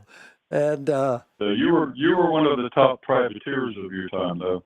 Yes, fortunately, thank goodness, and it was a fun time. I learned a lot from racing. I think the most important thing is I learned how to lose and not let it destroy me. And you just made me work harder. And one of the best races in Daytona. In fact, they used to run it on the same day. In the morning, they would run the 250 lightweight race. Yep. And they were all pro riders. I mean, Romero and guys like that were racing. Yep. But when they came across that finish line, I mean, you could throw a blanket over 7 or 8 guys. They were that close. Yeah. What people probably don't know, that exact race that you're talking about, I got third in that the same Oh, weekend. did you? Did you? Yeah, I got a pretty good payday on that weekend for back then. What was Yeah, it, I like guess. $20? Well, you got the two part right. No, after expenses, 23,500. No way. And what year Oh, was wow. that? 72. Jeez. Well, what people Yeah. don't realize, you get paid. I don't know what they get paid now, but back then, you get paid Yeah, I had no $130 every lap you lead. And Really? yeah, I remember I said I led from lap 17 to about Uh-huh. almost 50. So Yeah. I got Yeah, more money I do than remember you Emde telling did. me that. Yeah. That's pretty cool. Now, Yeah. and nowadays they give a Rolex to a pole sitter, which is probably worth more money than you got for getting second place. Well, believe it or not, they did even back then. They just Oh, didn't did tell they? anybody. Yeah. No way. Oh, Yeah. okay. Really? Yeah. Hell, that vintage Rolex is probably worth more than the Rolex they're giving to him tonight. Like Probably. Oh, this year. yeah. Well, yeah. Unfortunately, there's none sporting my wrist. Yeah. Hey, you don't need any of that. Well, Charlie, I mean, you probably didn't hear for the beginning of the show, but I'm going to be down in Florida this weekend, man. So I know you're going to the 200 again, I'm assuming. But if you're going to make your way over to Dade City, I'll be there. is Give the me a race ring up. is the Yeah, race give me Saturday? Sunday. Yeah, you got my number. Call me while you're over there. I'll be over. Yeah. I'm going to the flat track race on Friday, and then the 200 on Saturday. So Oh, I'm it is on doing Saturday. I'm doing the Alligator Enduro on Thursday, which is Ormond Beach near Daytona. And then Thursday Oh, night, okay. leaving from there, going straight to Dade City. The owner of Dade City, Randy Yoho, and I are going to do a live show then. And then Okay. Friday, we're going to Croom, and then back to Day in the Dirt on Saturday. Yeah, you don't have much free time then. No, I've got plenty of free time. So, but no, I'll shoot All you right, give me a text. ring. Yeah. Thanks for calling in, man. Okay, enjoyed it. Thank you. Bye. All right, are we back onto that? Well, that was cool. See, you gotta have some fans call in. He's seriously been a fan of you for a while. So let's see some of the other stories that I wanted to bring up here. I remember you telling me, do you need a bathroom break or do we need to do anything like that? Not yet. Not yet? But I would like to say something. What's that? I've been connected to the motorcycle business since I've in either a vocation, or riding them or whatever. When I say racing them, I should say. Since I've been 16 years old. And I'll be 85 here in a couple of weeks. And it's been fun. I've met a lot of good people along the way. Have no regrets to speak of. And it's a good industry with good people in it. And they just don't get enough credit. Yeah. If I've enjoyed the ride. You know, that's one of the things I actually kind of was going to hit on like towards the end, but I feel like this is a good segue to lead into it is just think of the people that have made lifelong friendships that have met through Barney's. Like even, remember Norm Smizer? Oh, yeah. His daughter Tina and I have been like best friends since I was 15 and she was 14. We still text all the time. I went up to Budds Creek in Maryland a few summers back. Her and her boyfriend came down and hung out with us. Like, oh yeah, and I before riding schools were around, I probably taught 1,000 people to ride motorcycles. Some, 2 of which I wouldn't sell them a motorcycle. I had one guy show up that couldn't ride a bicycle, and I said, "Well, you got to be able to balance." And you think that just comes naturally, but it does not. And he'd go about 5 or 6 feet, start to fall over, and I'd grab him. And I said, "I'm not selling you a bike. You need to go get a car." And there was another one, just wasn't salvageable. well, that was a little bit of a off tangent there, but yeah, I mean, I can even think back to high school. This just popped in my head randomly. I had one of my really good friends who his mom was a judge and somehow became one of her best friends was who was the other title lady that worked with my mom back in blonde hair? I can't remember her name. Kelly. Kelly, yes. Her and Kelly are best friends for like the longest time. Yeah. It's just like the weirdest random stuff of how people come together because they bought a jet ski or Yeah. wave runner. Sorry. Yeah. A wave runner Yeah. Well, they're, through that time. yeah. But They were actually on the way to a competitor, and Beverly, my ex-wife, Mhm. sold them. And then, Are you telling me that you know the people I'm talking about? My buddy from high school's mom? well, I don't know. Or are you but talking about the Kelly's family? Kelly's family? Yeah. Oh, okay. So, somewhat different. Okay, so that leads into this one. What? Oh, yeah, Kelly Struder. Yeah. Okay, go on with that then. That's kind of interesting. Well, what happened is our longtime bookkeeper met a guy and moved to Arkansas, and she'd been with us for years. And we hired a quote unquote professional, and that didn't work well at all. And so I was trying to find somebody to do our bookkeeping, and Beverly said, "Well, hire Kelly." I said, "Well, she's got kids and stuff, and she's doesn't need to work here." And she says, "She'll do good." So we'll give her a rip.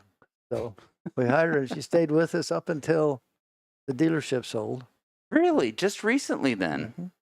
That's Yeah. great. Yeah, I honestly hadn't even thought about her for the longest time. Yeah, she came. She came after the fire Yeah? and stayed with us up until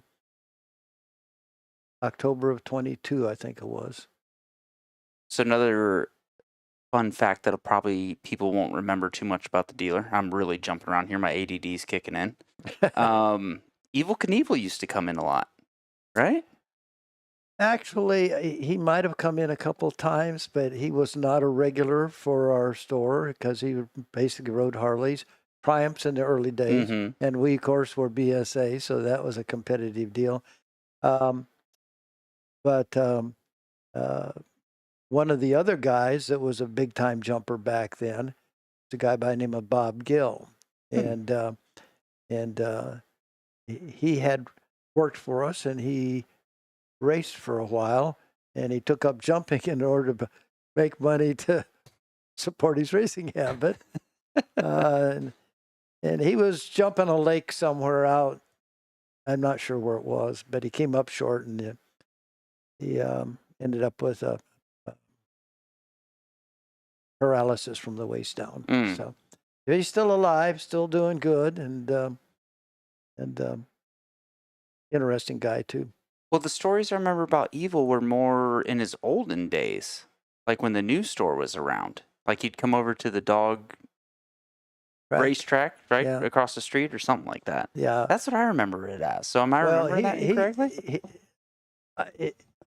At that time in my life, I was pretty well in the office all the time. Yeah. By this time, we had 3 stores and the mini storage business and the strip mall, and it actually was busy. So I didn't get to see the people coming into the showroom all the time, but Hulk Hogan came all the time. Yep, I remember him coming to Sunshine to the motocross track with this kid. Yeah, And what was but- the DJ in Tampa? Bubba the Love Sponge. Yeah, he came in. Yeah. Yeah. You know what? Randomly, I was at, God, this is going back like 7-8 years ago. I was in Charleston for a wedding.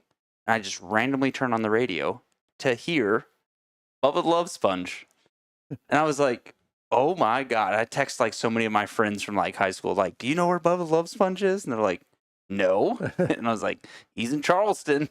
Yeah, he got into some hiccups in Tampa, I believe. Yes. I didn't follow it, but I remember like tidbits of it, but it's not Yeah. enough to go down the road with this show. yeah. But jeez. That's just bringing back like so much history and memories from like back in my early childhood. And yeah, time that probably, like you said, you were having to work. Wasn't that much fun for you?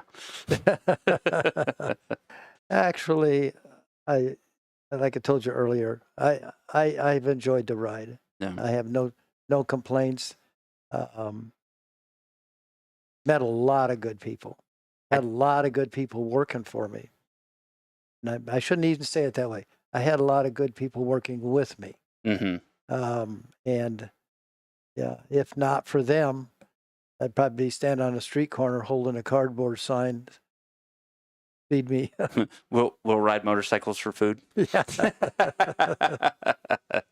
I do remember a bunch of like the Buccaneers football players coming through, getting wave runners, things like that. Yeah.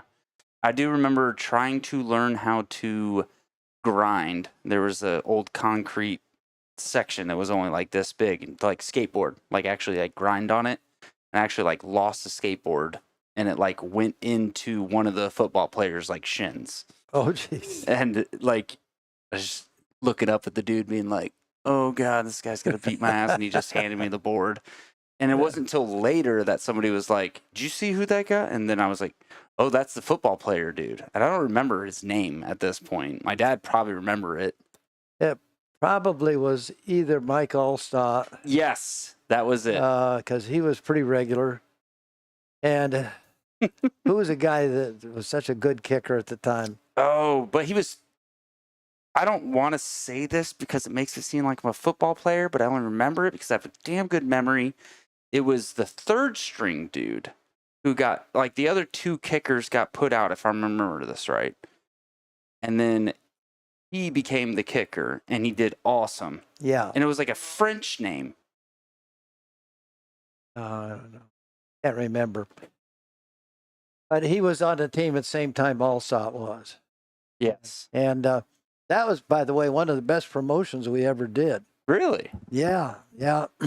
We got them come in and sign footballs and give the footballs away to our customers. And we were swamped with that thing. Good. All right. My dad said grammatically? Grammatica. Grammatica. Okay. Grammatica. Yeah, they were around there quite a bit. And those two came in and we had these piles of football. And it was, I forget what the customers had to do to get one. But, I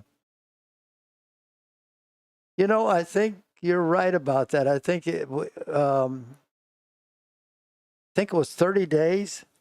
If you buy a machine, you get a signed football. And I remember how much the footballs cost. They cost $23 a piece. Yeah. All right. So I've kind of gone through, honestly, most of the stories that I oh, no. There's one I'm going to get into, and I'm going to get through some stuff with Todd. I remember you, and I feel like this actually might tie on with some of the stuff that Todd sent me, but there was I remember you telling me there was some really well-known B-class racer, motocross-wise, and Yamaha would fly you out to the races. Not Yamaha. It wasn't Yamaha. No, it was his parents. Oh, his parents. Okay, Yeah. But he was racing Yamahas. Yes. And then you'd fly back the engine. Yep. With you. Okay. Yeah. Go through that, because that was just an interesting story. And I remember you had to get done at a certain time because of the dog races, right? Well, that was my shut off. Yeah. All right. So yeah, the guy after Todd got hurt. Okay. The guy's name was Carl Jordan. His parents asked if I would do his machine, and so we hooked up, and I think it was his second year as a professional, rode 125. And so he had two machines. Let's talk California. He went to California, running a race. I'd take the bike, clean it, get the engine out of it, put it in a plastic bag, put it in my suitcase. He'd take me to the airport. I'd fly back to St. Petersburg. I'd tear that thing down Monday, order the parts from Yamaha on Tuesday, clean the thing up on Wednesday, and hope that the parts got there on Thursday, and then fly back with it. And when I got back, I'd take the engine out, put it in the frame, and then if I had any time left over, work on his practice bike a little bit, which I didn't usually have much time. So that was an interesting year, yeah. And I feel like I might get some of the stories mixed up from my buddy Rick Lindell, who's done a show with me, but wasn't it you that were saying like he got like a certain parts allotment? Yeah. Or something? Yeah, what was the story with that? That's what they would call I guess a factory B rider. That's where the B rider thing came in. Yeah. Okay. Yeah, I'm not sure if that's exact label that they had on it. It was one in my time, but yeah, you get some help. The ones that they call privateers, even in Supercross today, they probably have parts that you can't buy. Maybe it's a different ratio transmission or fork dampener, or you never really know.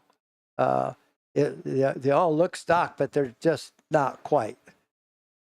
So, yeah, even those guys got stuff that you really truly are difficult to get unless you're unless you're making the start. Unless you got the hookup. Yeah. You're making the mains. Yeah. Yeah, I just remember, what I remember is you saying is like he got like $1,000 parts allowance per year per season.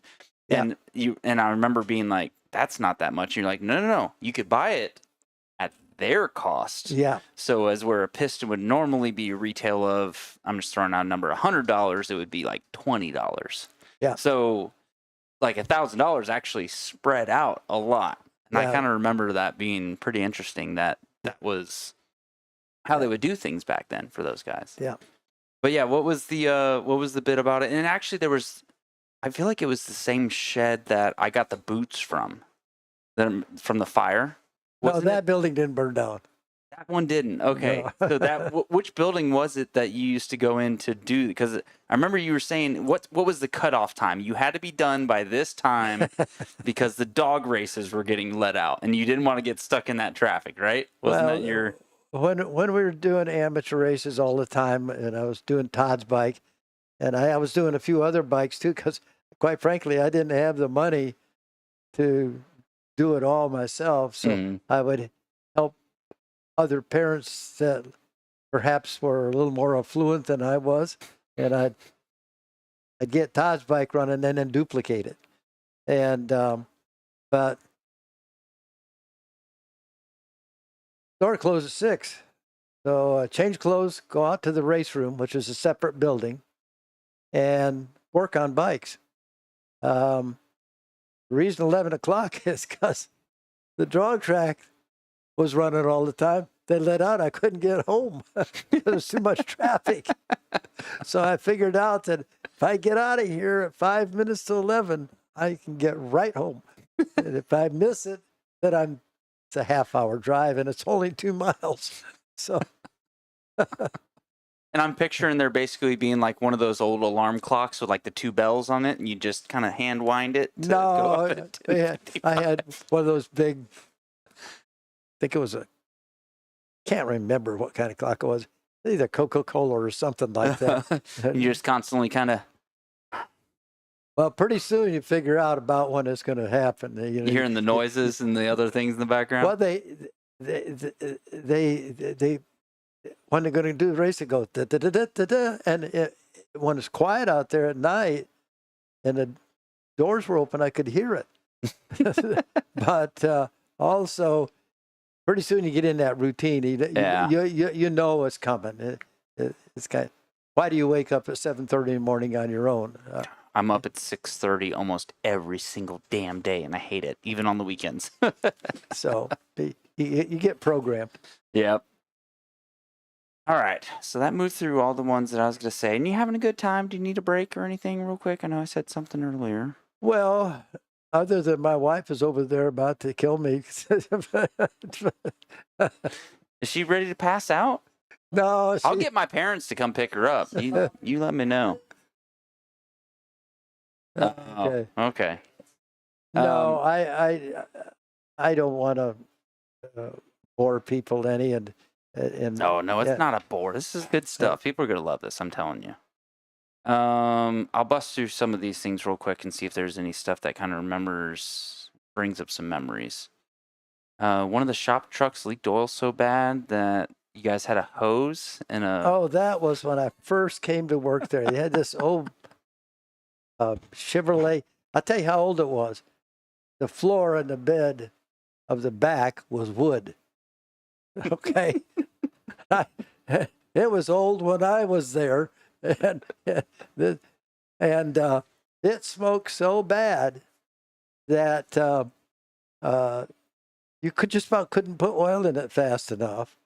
And they would throw you off the road now. But Barney was very ingenious on that kind of stuff. So he just drilled a hole in the firewall, put a hose in there where it goes in, fills it up. He duct taped that or electrical taped it so it'd stay in there. And then he had the funnel and had the oil cans there. And they used to have like beer can openers. And you just pour in some. And yeah, those were the good old days. Did you guys have it figured out? All right, for every 100 miles, you got to pour in 1 quart of oil, basically. I don't remember that part, but it probably wasn't that far. Did you guys ever even change the oil filter, or was it just you were recycling the new oil? That was not my job description. my job description was go down to the Ace to the automotive store and get a muffler bearing.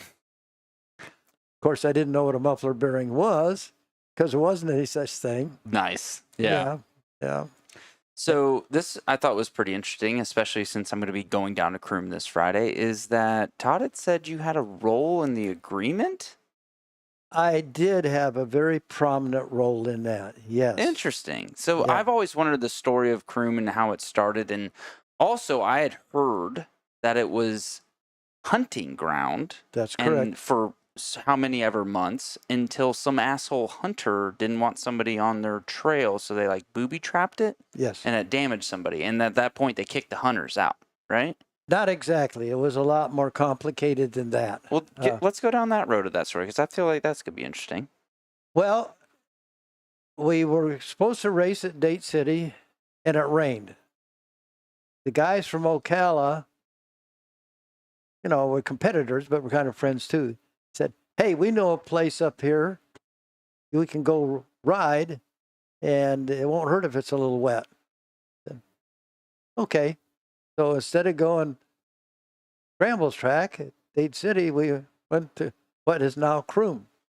And what it was is originally was an old mining facility. It was a quarry, right? Yeah. But that's back in the horse and buggy days. So the hills weren't that far back. Really? That's how they were formed. No the hills way. and stuff. Yeah. And so, hey, you had all of these hills to climb and stuff. Florida's flat as a pancake. And this was a whole new deal. And so once we knew about it, now all of a sudden Tampa Bay area knows about it. So the popularity goes up significantly. Mm-hmm. And yes, it was a hunting area. It's part of the whole forest area there with Lacucci, forest area. And then there started to become conflicts between the hunters and the motorcycle riders. And it got pretty bad, like boards with nails in them. Yeah. Clothesline strung across the tree where the trails were. I think a couple people got hurt. Fortunately, no, I don't think anybody ever got seriously hurt or killed, but it became a big deal. So they started having town meetings at Brooksville Courthouse, which, by the way, is still there. Well, I know. I've been there a few times when I lived in that will you section make of any Florida. donation to their coffers? I'm sure plenty of times I have donated to Okay. to Brooksville Courthouse. So, anyway, about 5,000 people showed up 2 times in a row, which just overwhelmed the hunters. So they decided to break off that 2,650 acres that's now called Croom. And then we ran into all kinds of legal problems because the forestry department can't make a rule that you can ride with no license plate. The law in Florida says anywhere a vehicle can traverse has to be street legal. We had to get that fixed. That required 2 trips to Tallahassee, and there was 2 other guys involved in that were in the Florida Trail Riders back then.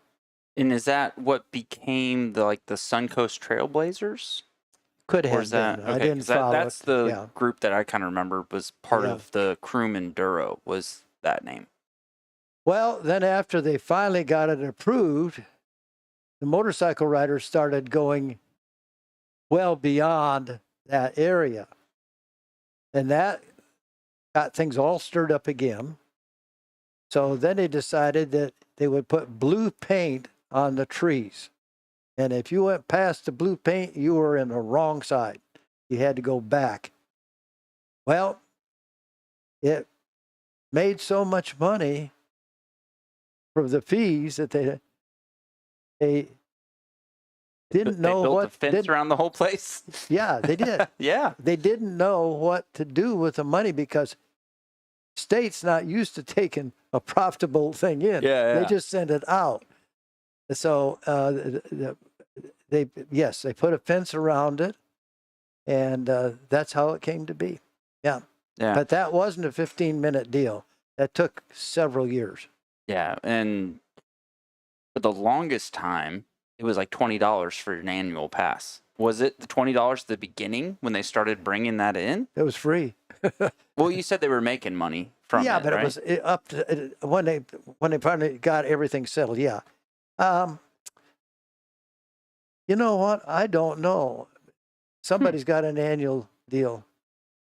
I think now the annual pass is like $50 for a bike, but I just remember for but the mine was longest free. time it was $20. Yeah. And it was the best because I mean, I'm going to spend $20 to go to Dade City one day, or I can get a Croom sticker, $20 for a whole year. Yeah. So I remember my very cheap father would definitely take us to Croom over Dade City all the time. Wise decision. Well, I don't know. I mean, that's Croom right there. That's from Croom? Yeah. Jeez. But I was also like 24 when I did that, so that's nothing to do with them at all. Yeah. No, the forestry department was real key in helping do that. I remember the guy's name that spearheaded it on their side was Jeff Lewis. And That worked at the dealership. No. He worked for the state of Florida. Oh, there's a Jeff something that worked as a dealer then that I'm thinking of. Yeah, no, Or that's Jack. Jack's. Yeah, that's who I'm thinking of. Yeah, but anyway, no, he's by my standards then he was old, but he's a young guy now. Well, I do remember what I heard when I was much younger is that Croom is the only state park to show a profit every single year. Well, that's how it was when I was For Florida. heavily involved in it. Yeah. Yes, yeah, that was a big deal. That was a big deal. I feel like it's a big part of why it kept going, is because it's like, why would you shut something down that's actually profitable? You know? Well, It has to be profitable now because they've got a small bulldozer for doing. Yeah, they was, actually and clear that out was trails. another hiccup. They wouldn't smooth out anything because they were afraid that they would. I forget the name of the society. Something about you might destroy something that was left there 200 years ago because there's a couple of graves back there. I don't know whether you know that. Yeah, back not too far from where the camping area is. Yeah, I was just about to say, like, near the camping area. You're not Yep. too far away from there. Yeah. No, my old roommate still lives there and rides a lot. And he knows, I know every inch of it, but he knows every millimeter of it. You know what I mean? Well, it's changed so much. I probably couldn't find my way around in there anymore. Nah, you could. It's the thing that's always the different. That's always the same. So. All right, so let's hit on a few other quick ones. And if you tell me, like, hey, look, Murder, She Wrote's over, it's time for bed, you just let me know, okay, sir? But there were some really neat things that he brought up, like in 1976, Yamaha came out with a monoshock company superior build monoshock frame for Todd's YZ80. Yep. Remember thinking any cool stories about it? There was a dampening control. I could see that the monoshock was going to be the future. At that point, they were still running 2 shocks. Mm-hmm. Suzuki came out with our RMs, and the shocks were moved way forward, gave them pretty good travel. I did that first. It worked okay, but I could see that the monoshock. So I went to this guy and said, "Build me this," and he did, and worked out pretty well. So you basically were kind of fabbing up monoshocks before they became a thing for the bikes. Well, for the 80s. Yeah. They were coming into with the the 250s and the 125s, but that's what turned me on to it. Mm-hmm. I made 2 mistakes there that one of them is it made it a little too high, so it made it a little hard to ride in the corners. And the other one was I could never control the rebound dampening on the rear shock the way I wanted to, because you didn't have the adjustments. Like it just was a shock, and screwed around with that for quite a while. But then Todd got bigger and we put him on a 125, and that problem went away. So I'm assuming there wasn't any linkage that you made with this. This is welded straight to the swing arm at that point. No, the linkage like they have now. Mm-hmm. No. Yeah. No, it was just straight to the swing arm.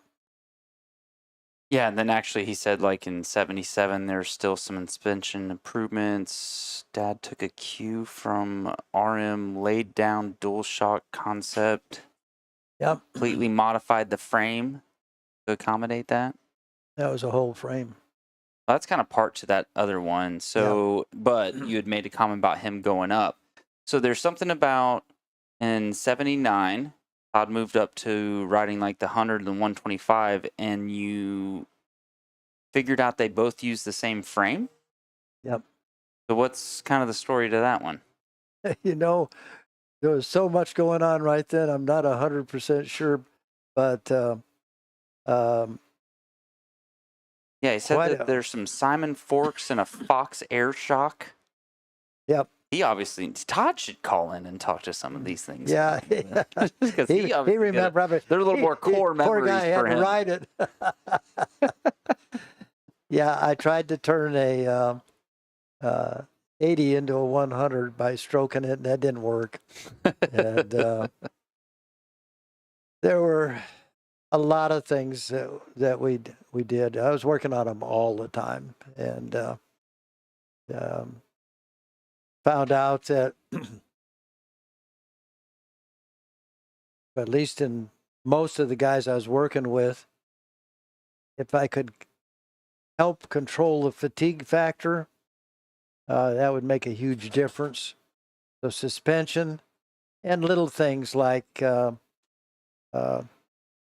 the carburetor apart, stretch the throttle spring, cut off a third of it.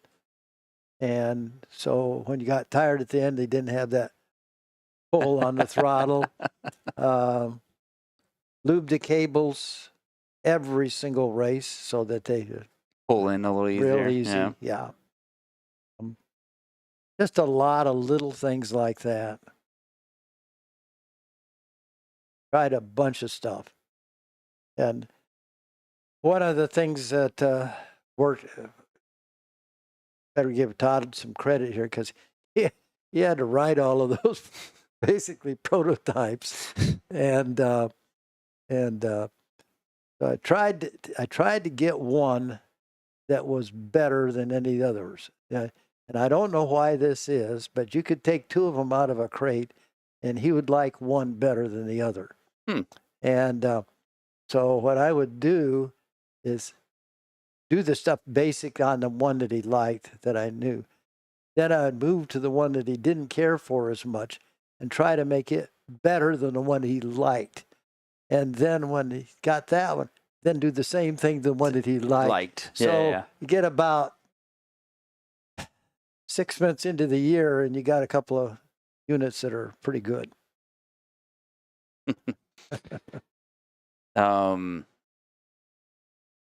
I'm going to jump around a little bit. So this was actually more on my notes than this, but something that I've heard a few stories about, Todd's crash at Gatorback, that kind of stopped him from racing or going forward. Did. Oh, yeah, it did, right? Yeah. Because he was what, 15, 16 at the time? 16. Maybe 16, okay. And oddly enough, actually, one of my guests a few shows back, Mark Crozier, I had sent them the link and said, hey, do you remember Ray at all? And he goes, did he have a son named Todd? Yep. Yeah. Yeah, he did. And he said, he was fast. He was a little bit older than me, but I remember coming through. And Mark had made a comment about Nicole. Who's Nicole? He said somebody's daughter or somebody. Remember? Yeah. Your son's wife. Okay. No. Her son's wife. She wasn't in the picture. No, what I can kind of tell you what happened on the Todd thing if you want. I mean, it's No, I'm sorry, not Nicole. Natalie. my daughter. Your daughter. Yeah. So I guess he and her dated a little bit back in the day, like around Gatorback time or something like that. No. My son did not date my daughter. No. My old Mark, that was on my show. Oh, he might have. Yeah. So Yeah. that's when he was like, wait, did he have his son named Todd? And I was like, yeah. He's like, he had a daughter named Natalie then. Yeah. That's what it was. Yeah. I honestly don't know if I remember you having a daughter, Natalie. Have I met her? Probably not. I'd probably remember if you did. Yeah. Yeah, she's I feel like this is like teenage days well that he was talking about. She worked a lot at the motocross track scoring. In other words, keeping track of guys Yeah. when they came by. And she was real good at it. But unlike some of us, she moved on to more Intelligent things. thing. Yeah. She's a very successful CPA down in Parkland, Florida. Okay. And we're getting to see quite a bit of her now because I think she keeps coming by to check on us, make sure that we're still sane and eating and stuff like that. Hate to tell her we never were, but that's okay. But when he said it, it threw me off because I was like, yeah, no, Todd. I don't know if I've ever talked to Natalie or met her or seen her or anything. So that threw me for a loop. yeah, I was almost questioning it. She's plays tennis and has kept herself in very good shape. Good. She looks way younger than she is. I like to think I do too. I still feel like I look younger than I am. So Well, I'm glad you're not taking votes. So. Damn, old man's got some insults. Uh, All right, so this was kind of interesting. So he said Todd said when his racing days are over, you joined a business group run by Ed Lemko. that's correct. What? Some of the stuff he put in here was kind of just like the 20 Club. What came of that? 20 Club. Well, it taught us how to get the jetting right in a dealership. Okay. Okay. Most of the dealers from that era were enthusiasts, like me. Mm-hmm. I had some business education, but I can promise you, if you get a degree in business and try to run a motorcycle dealership, you probably aren't going to make it, because it's just very difficult with quite low margins, and you just got to keep all the plates spinning. And the 20 clubs would be 20 dealers that were not in competitive markets. Okay. So you couldn't have a St. Petersburg and a Tampa guy, or an Atlanta and Macon. Okay. Oh, okay. Too close. Too close. But you can have a guy from Atlanta and a guy from St. Petersburg and from Los Angeles No. and Chicago. New York, like basically the wherever. big hubs. Yeah. Yeah. And they came up with a format that you filled out every month. And basically it's a financial statement. And it covered all kinds of things, like how many bikes you sold, what the margins were, ATVs, what was your parts revenue, what was your service revenue, what about your F&I, and you would get everybody's financial statement once a month. So you fill one out, send it to the headquarters, which was in Denver. They'd put it in a book, give you the book, and you could go, I wonder how Atlanta's doing. Kicking our butt. It taught you best business practices. The thing that I really liked about it was you could look at somebody's financial statement and you could see, for some reason, in motocross bike sales, he's way up. Well, when you look at the graph, everybody's like this. What's this guy doing different? Okay. So you question him, because you get together about every 120 days. We all fly into the same place, and we're all sitting there talking to each You other. guys didn't do Zoom or Skype meetings or something? There wasn't any of that crap back then. And I don't think it would be as effective. Yeah. Because when you're sitting there eyeball to eyeball, sometimes ego's getting away, and they'll say, well, I did. They didn't tell anybody they was selling motocross bikes at $100 under cost or something like that. Yeah. Okay. So that's where those came from. We were able to improve our bottom line several percentage points from picking up ideas from other people. Yeah. I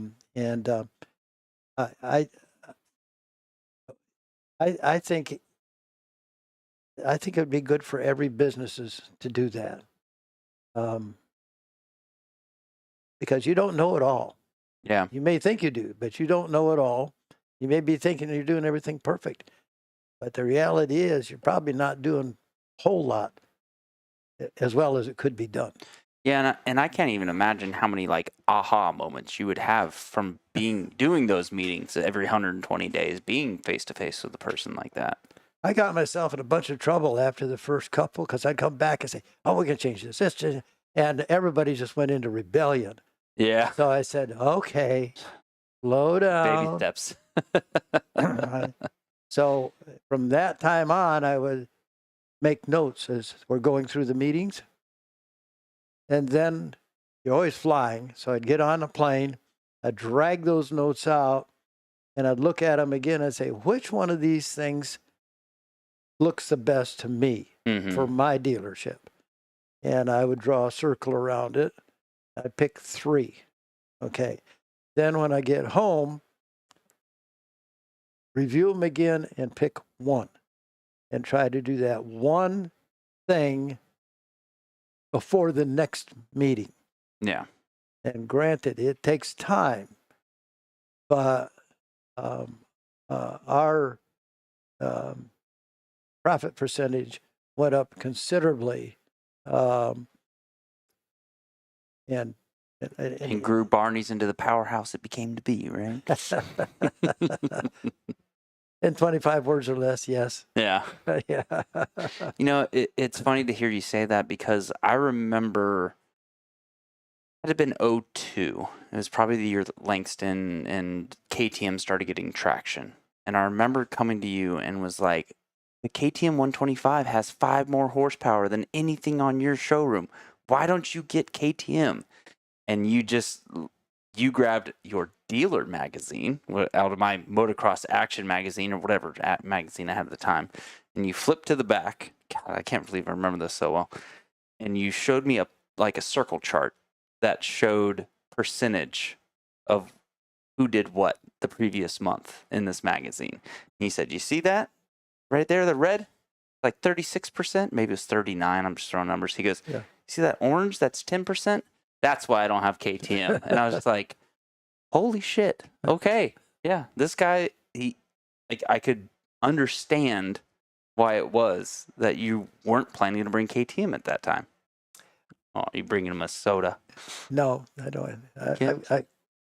Open it for you. I would have opened it for you. You're on camera, Miss June. Why don't you turn around and say wave? This is Ray's lovely wife. No, just look to the camera. Just wave. Won't do it. Here, I'll cut you off so you're not seen. There you go. I'm changing the camera angles the whole time we're doing the show. But we are getting close to wrapping up. That was one thing that I kind of thought. One of the things, and unless there's other stories you want to hit on or things to bring up, is I feel like this could be a 20-hour show if you were to sit down and write them all out. But I don't remember it unless somebody says something and that triggers it. Triggers it up. But what is probably the craziest situation you dealt with, if you can think of it, of catching somebody stealing something from the dealership? I felt like it was always the thing. I remember this one dude that I was buddies with. He was a few years older than me, and looking back, I'm like, he was a little bit quirky. Is Kenny?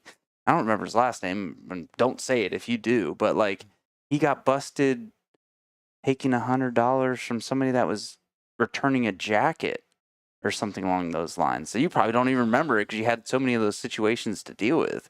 Didn't have too many of them, actually. Really? That's good. Because I recently was talking with somebody at a mountain about that and was like, dude, you should come on the show and just talk about those things. And he looks me right in the eye and goes, I literally had to fire somebody today from one of those situations. And I was like, see, there's a lot of those stories. So yeah, you didn't have too many of them, huh? No, 3 that I remember. There is a side note to that. Well, I'll tell you how it happened. They would throw the parts in a dumpster and get them after we were closed. What? Yep. That was a bad one. And, but I had a guy, this wasn't too many years ago, came to me, walked in. I didn't recognize him. He says, I'm so-and-so, and I used to work for you. You remember me? And I said, well, not really. He says, well, that probably because it was 25 years ago. I said, okay. I said, well, what happened? He said, you fired me. And I said, what did you do? He says, I was stealing. And I said, well, then you deserved it. And he said, yes, I did. He said, you know what I do now? He says, I have no idea. Let me guess. Loss prevention? No. No, that would have been It's good. worse than that. Corrections officer. I'm the area rep for a major manufacturer, which I know, by the way, but I'm not going to bring it up, Oh, okay. in Oregon. And he says, your fire changed my life. Good. So sometimes it doesn't all turn out bad. Yeah. You know what? Literally was not planning this, but when it came out and you started telling it, it clicked. Isn't that because my sister runs your mini storage unit down in St. Pete? She's been doing it for 15 years, maybe Make more. it 25. 25. Well, let's see. I just hit my 20-year high school reunion. Yeah, I guess gotta be close to around there. But didn't she get brought on because my mom discovered the lady that was running it was stealing something? That's exactly. And then you needed somebody to help, and she's like, well, let me see what my daughter's doing, right? Yeah, that's exactly right. Oh, my God. Honestly, I didn't even think about that until I started telling that story. Yep. Jeez. Yep. And by the way, she's doing a good job. Yeah. She's got to be close to retiring by now, right? No, she can't retire.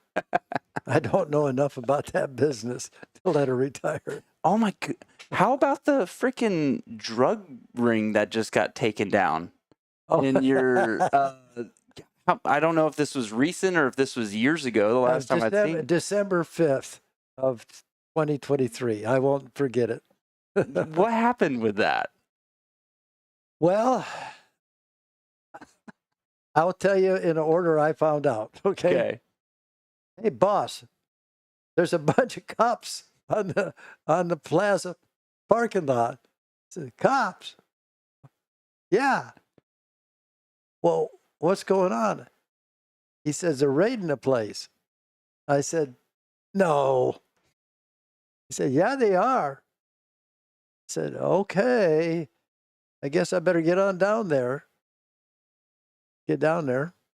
And he wasn't kidding. There were cops everywhere. At least 25 cars. And this thing that looked like a tank on wheels. And they ran over the water line that feeds the whole plaza and broke that. They had already done it. Tore the doors out of 2 of the units, and apparently one of the guys ran, and they were chasing him in northeast St. Pete, and he was running 100 mile an hour on a side street in a residential area, hit one of those bumps that they have, went airborne, and crashed into a house.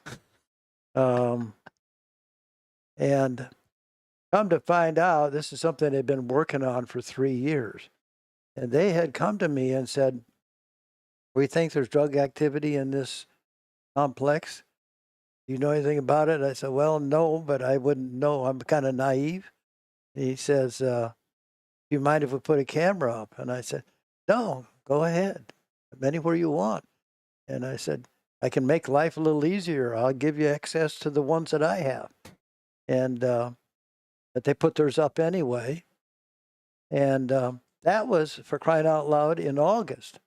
Never heard anything more till December 5th. But turns out that this was a major deal. Yeah. It wasn't the only business. There were 26 others. I was going to say it was like a huge number, right? Yeah. Yeah. And so one of my ones that they busted was a tattoo shop, which didn't surprise me too much. But the other one was a recording studio. And that did surprise me because there was a lot of expensive equipment in there. And the guy was a fairly young guy, way overweight. So didn't think too much about it. There's a little side story here, and I don't know if this part is true. My maintenance guy says, yeah, they shot a mannequin. I said, what do you mean they shot a mannequin? He said, didn't he put his hands up? Like, and I said, but never saw any mannequins until 3 months later, and a mannequin showed up in the dumpster. But I don't know if it's the same mannequin. I don't even know if that's a true story. But this is my maintenance guy. He didn't have a tendency to lie. He was just very serious about everything. But they did a lot of damage. The police did.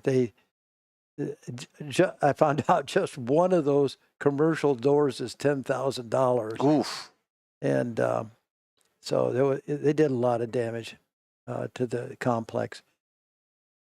But we fixed it all up, and I've got nice people, and I'm in there now. And like I said, the only one that made me suspicious was the tattoo place.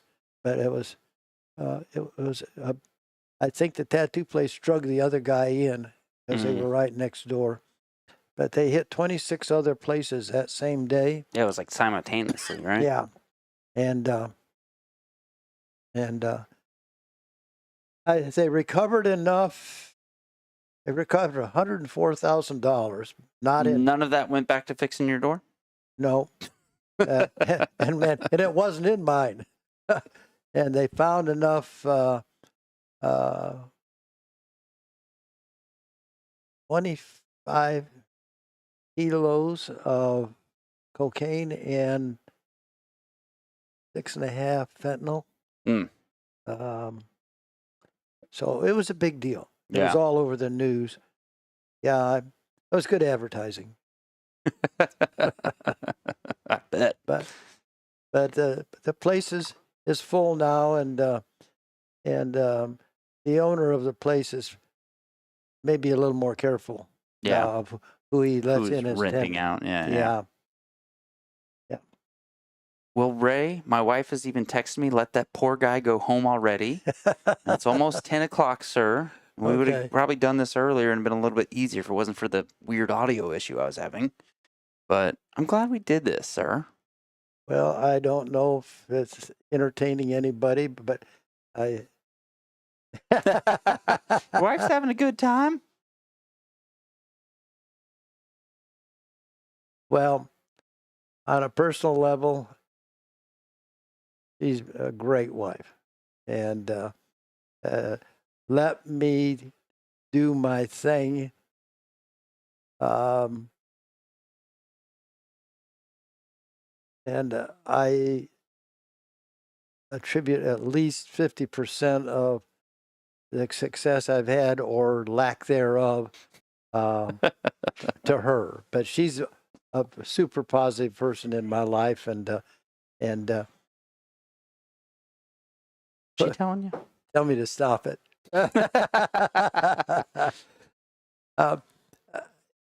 I'm sure there's a lot of other people can understand that with the right helpmate, there's a peace in your life that you didn't even know was there. It's weird. Something odd that stuck with me around the same time frame of getting to know you is probably there was the teachers will put these things in the inspirational things or lists or whatever on the walls of the classrooms. So one of the things that stuck with me is like rules to success. Rule number 1, marry the right person. That's probably true. And that stuck with me really hard. And even like you were kind of saying some nice things about her, and she was like, stop it. And I hate when people do it to me, even Charlie earlier. Like, you didn't grow up to be so much of a shithead. And I didn't like that, But for you as well, like I started the show with, you said this about the 2 boys equal no man, like you've told me things, you said things to me that really stuck with me, that helped me when I went to the dealership side of things. So I wanted to thank you for that personally. And I would probably do the same thing with my dad, but No, we don't do that. We're not a hugging family. We don't talk positively. So that's the closest he's going to get out of it. But for you, sir, you're a big inspiration for what I wanted to do in the motorcycle industry. And you've been a big part in so many people's lives down in Florida and probably all over the country, especially when you're talking about the top 20 group. So, Yeah, that was a good thing to be in. I wish I should have done it earlier. yeah. There is a side note on that too. First meeting I went to was in Denver. Mm-hmm. They hurt my feelings so bad I didn't come back for 2 years. Just because you were like, I'm not doing the right things, or they just said some things that upset you? No, I said I can't be this stupid, but I was.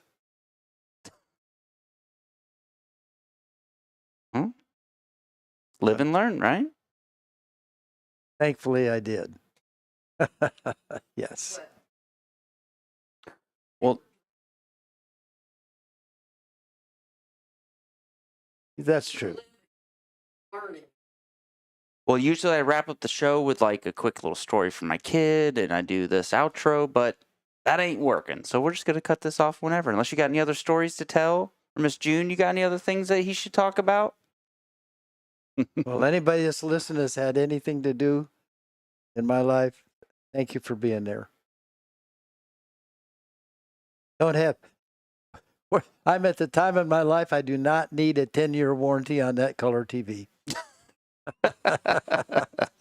All right. Well, thanks for watching. We're going to be live at Dade City on Thursday night, as long as they have good internet signal. And hopefully I'll have these weird internet issues solved on my end. So we'll talk to you then.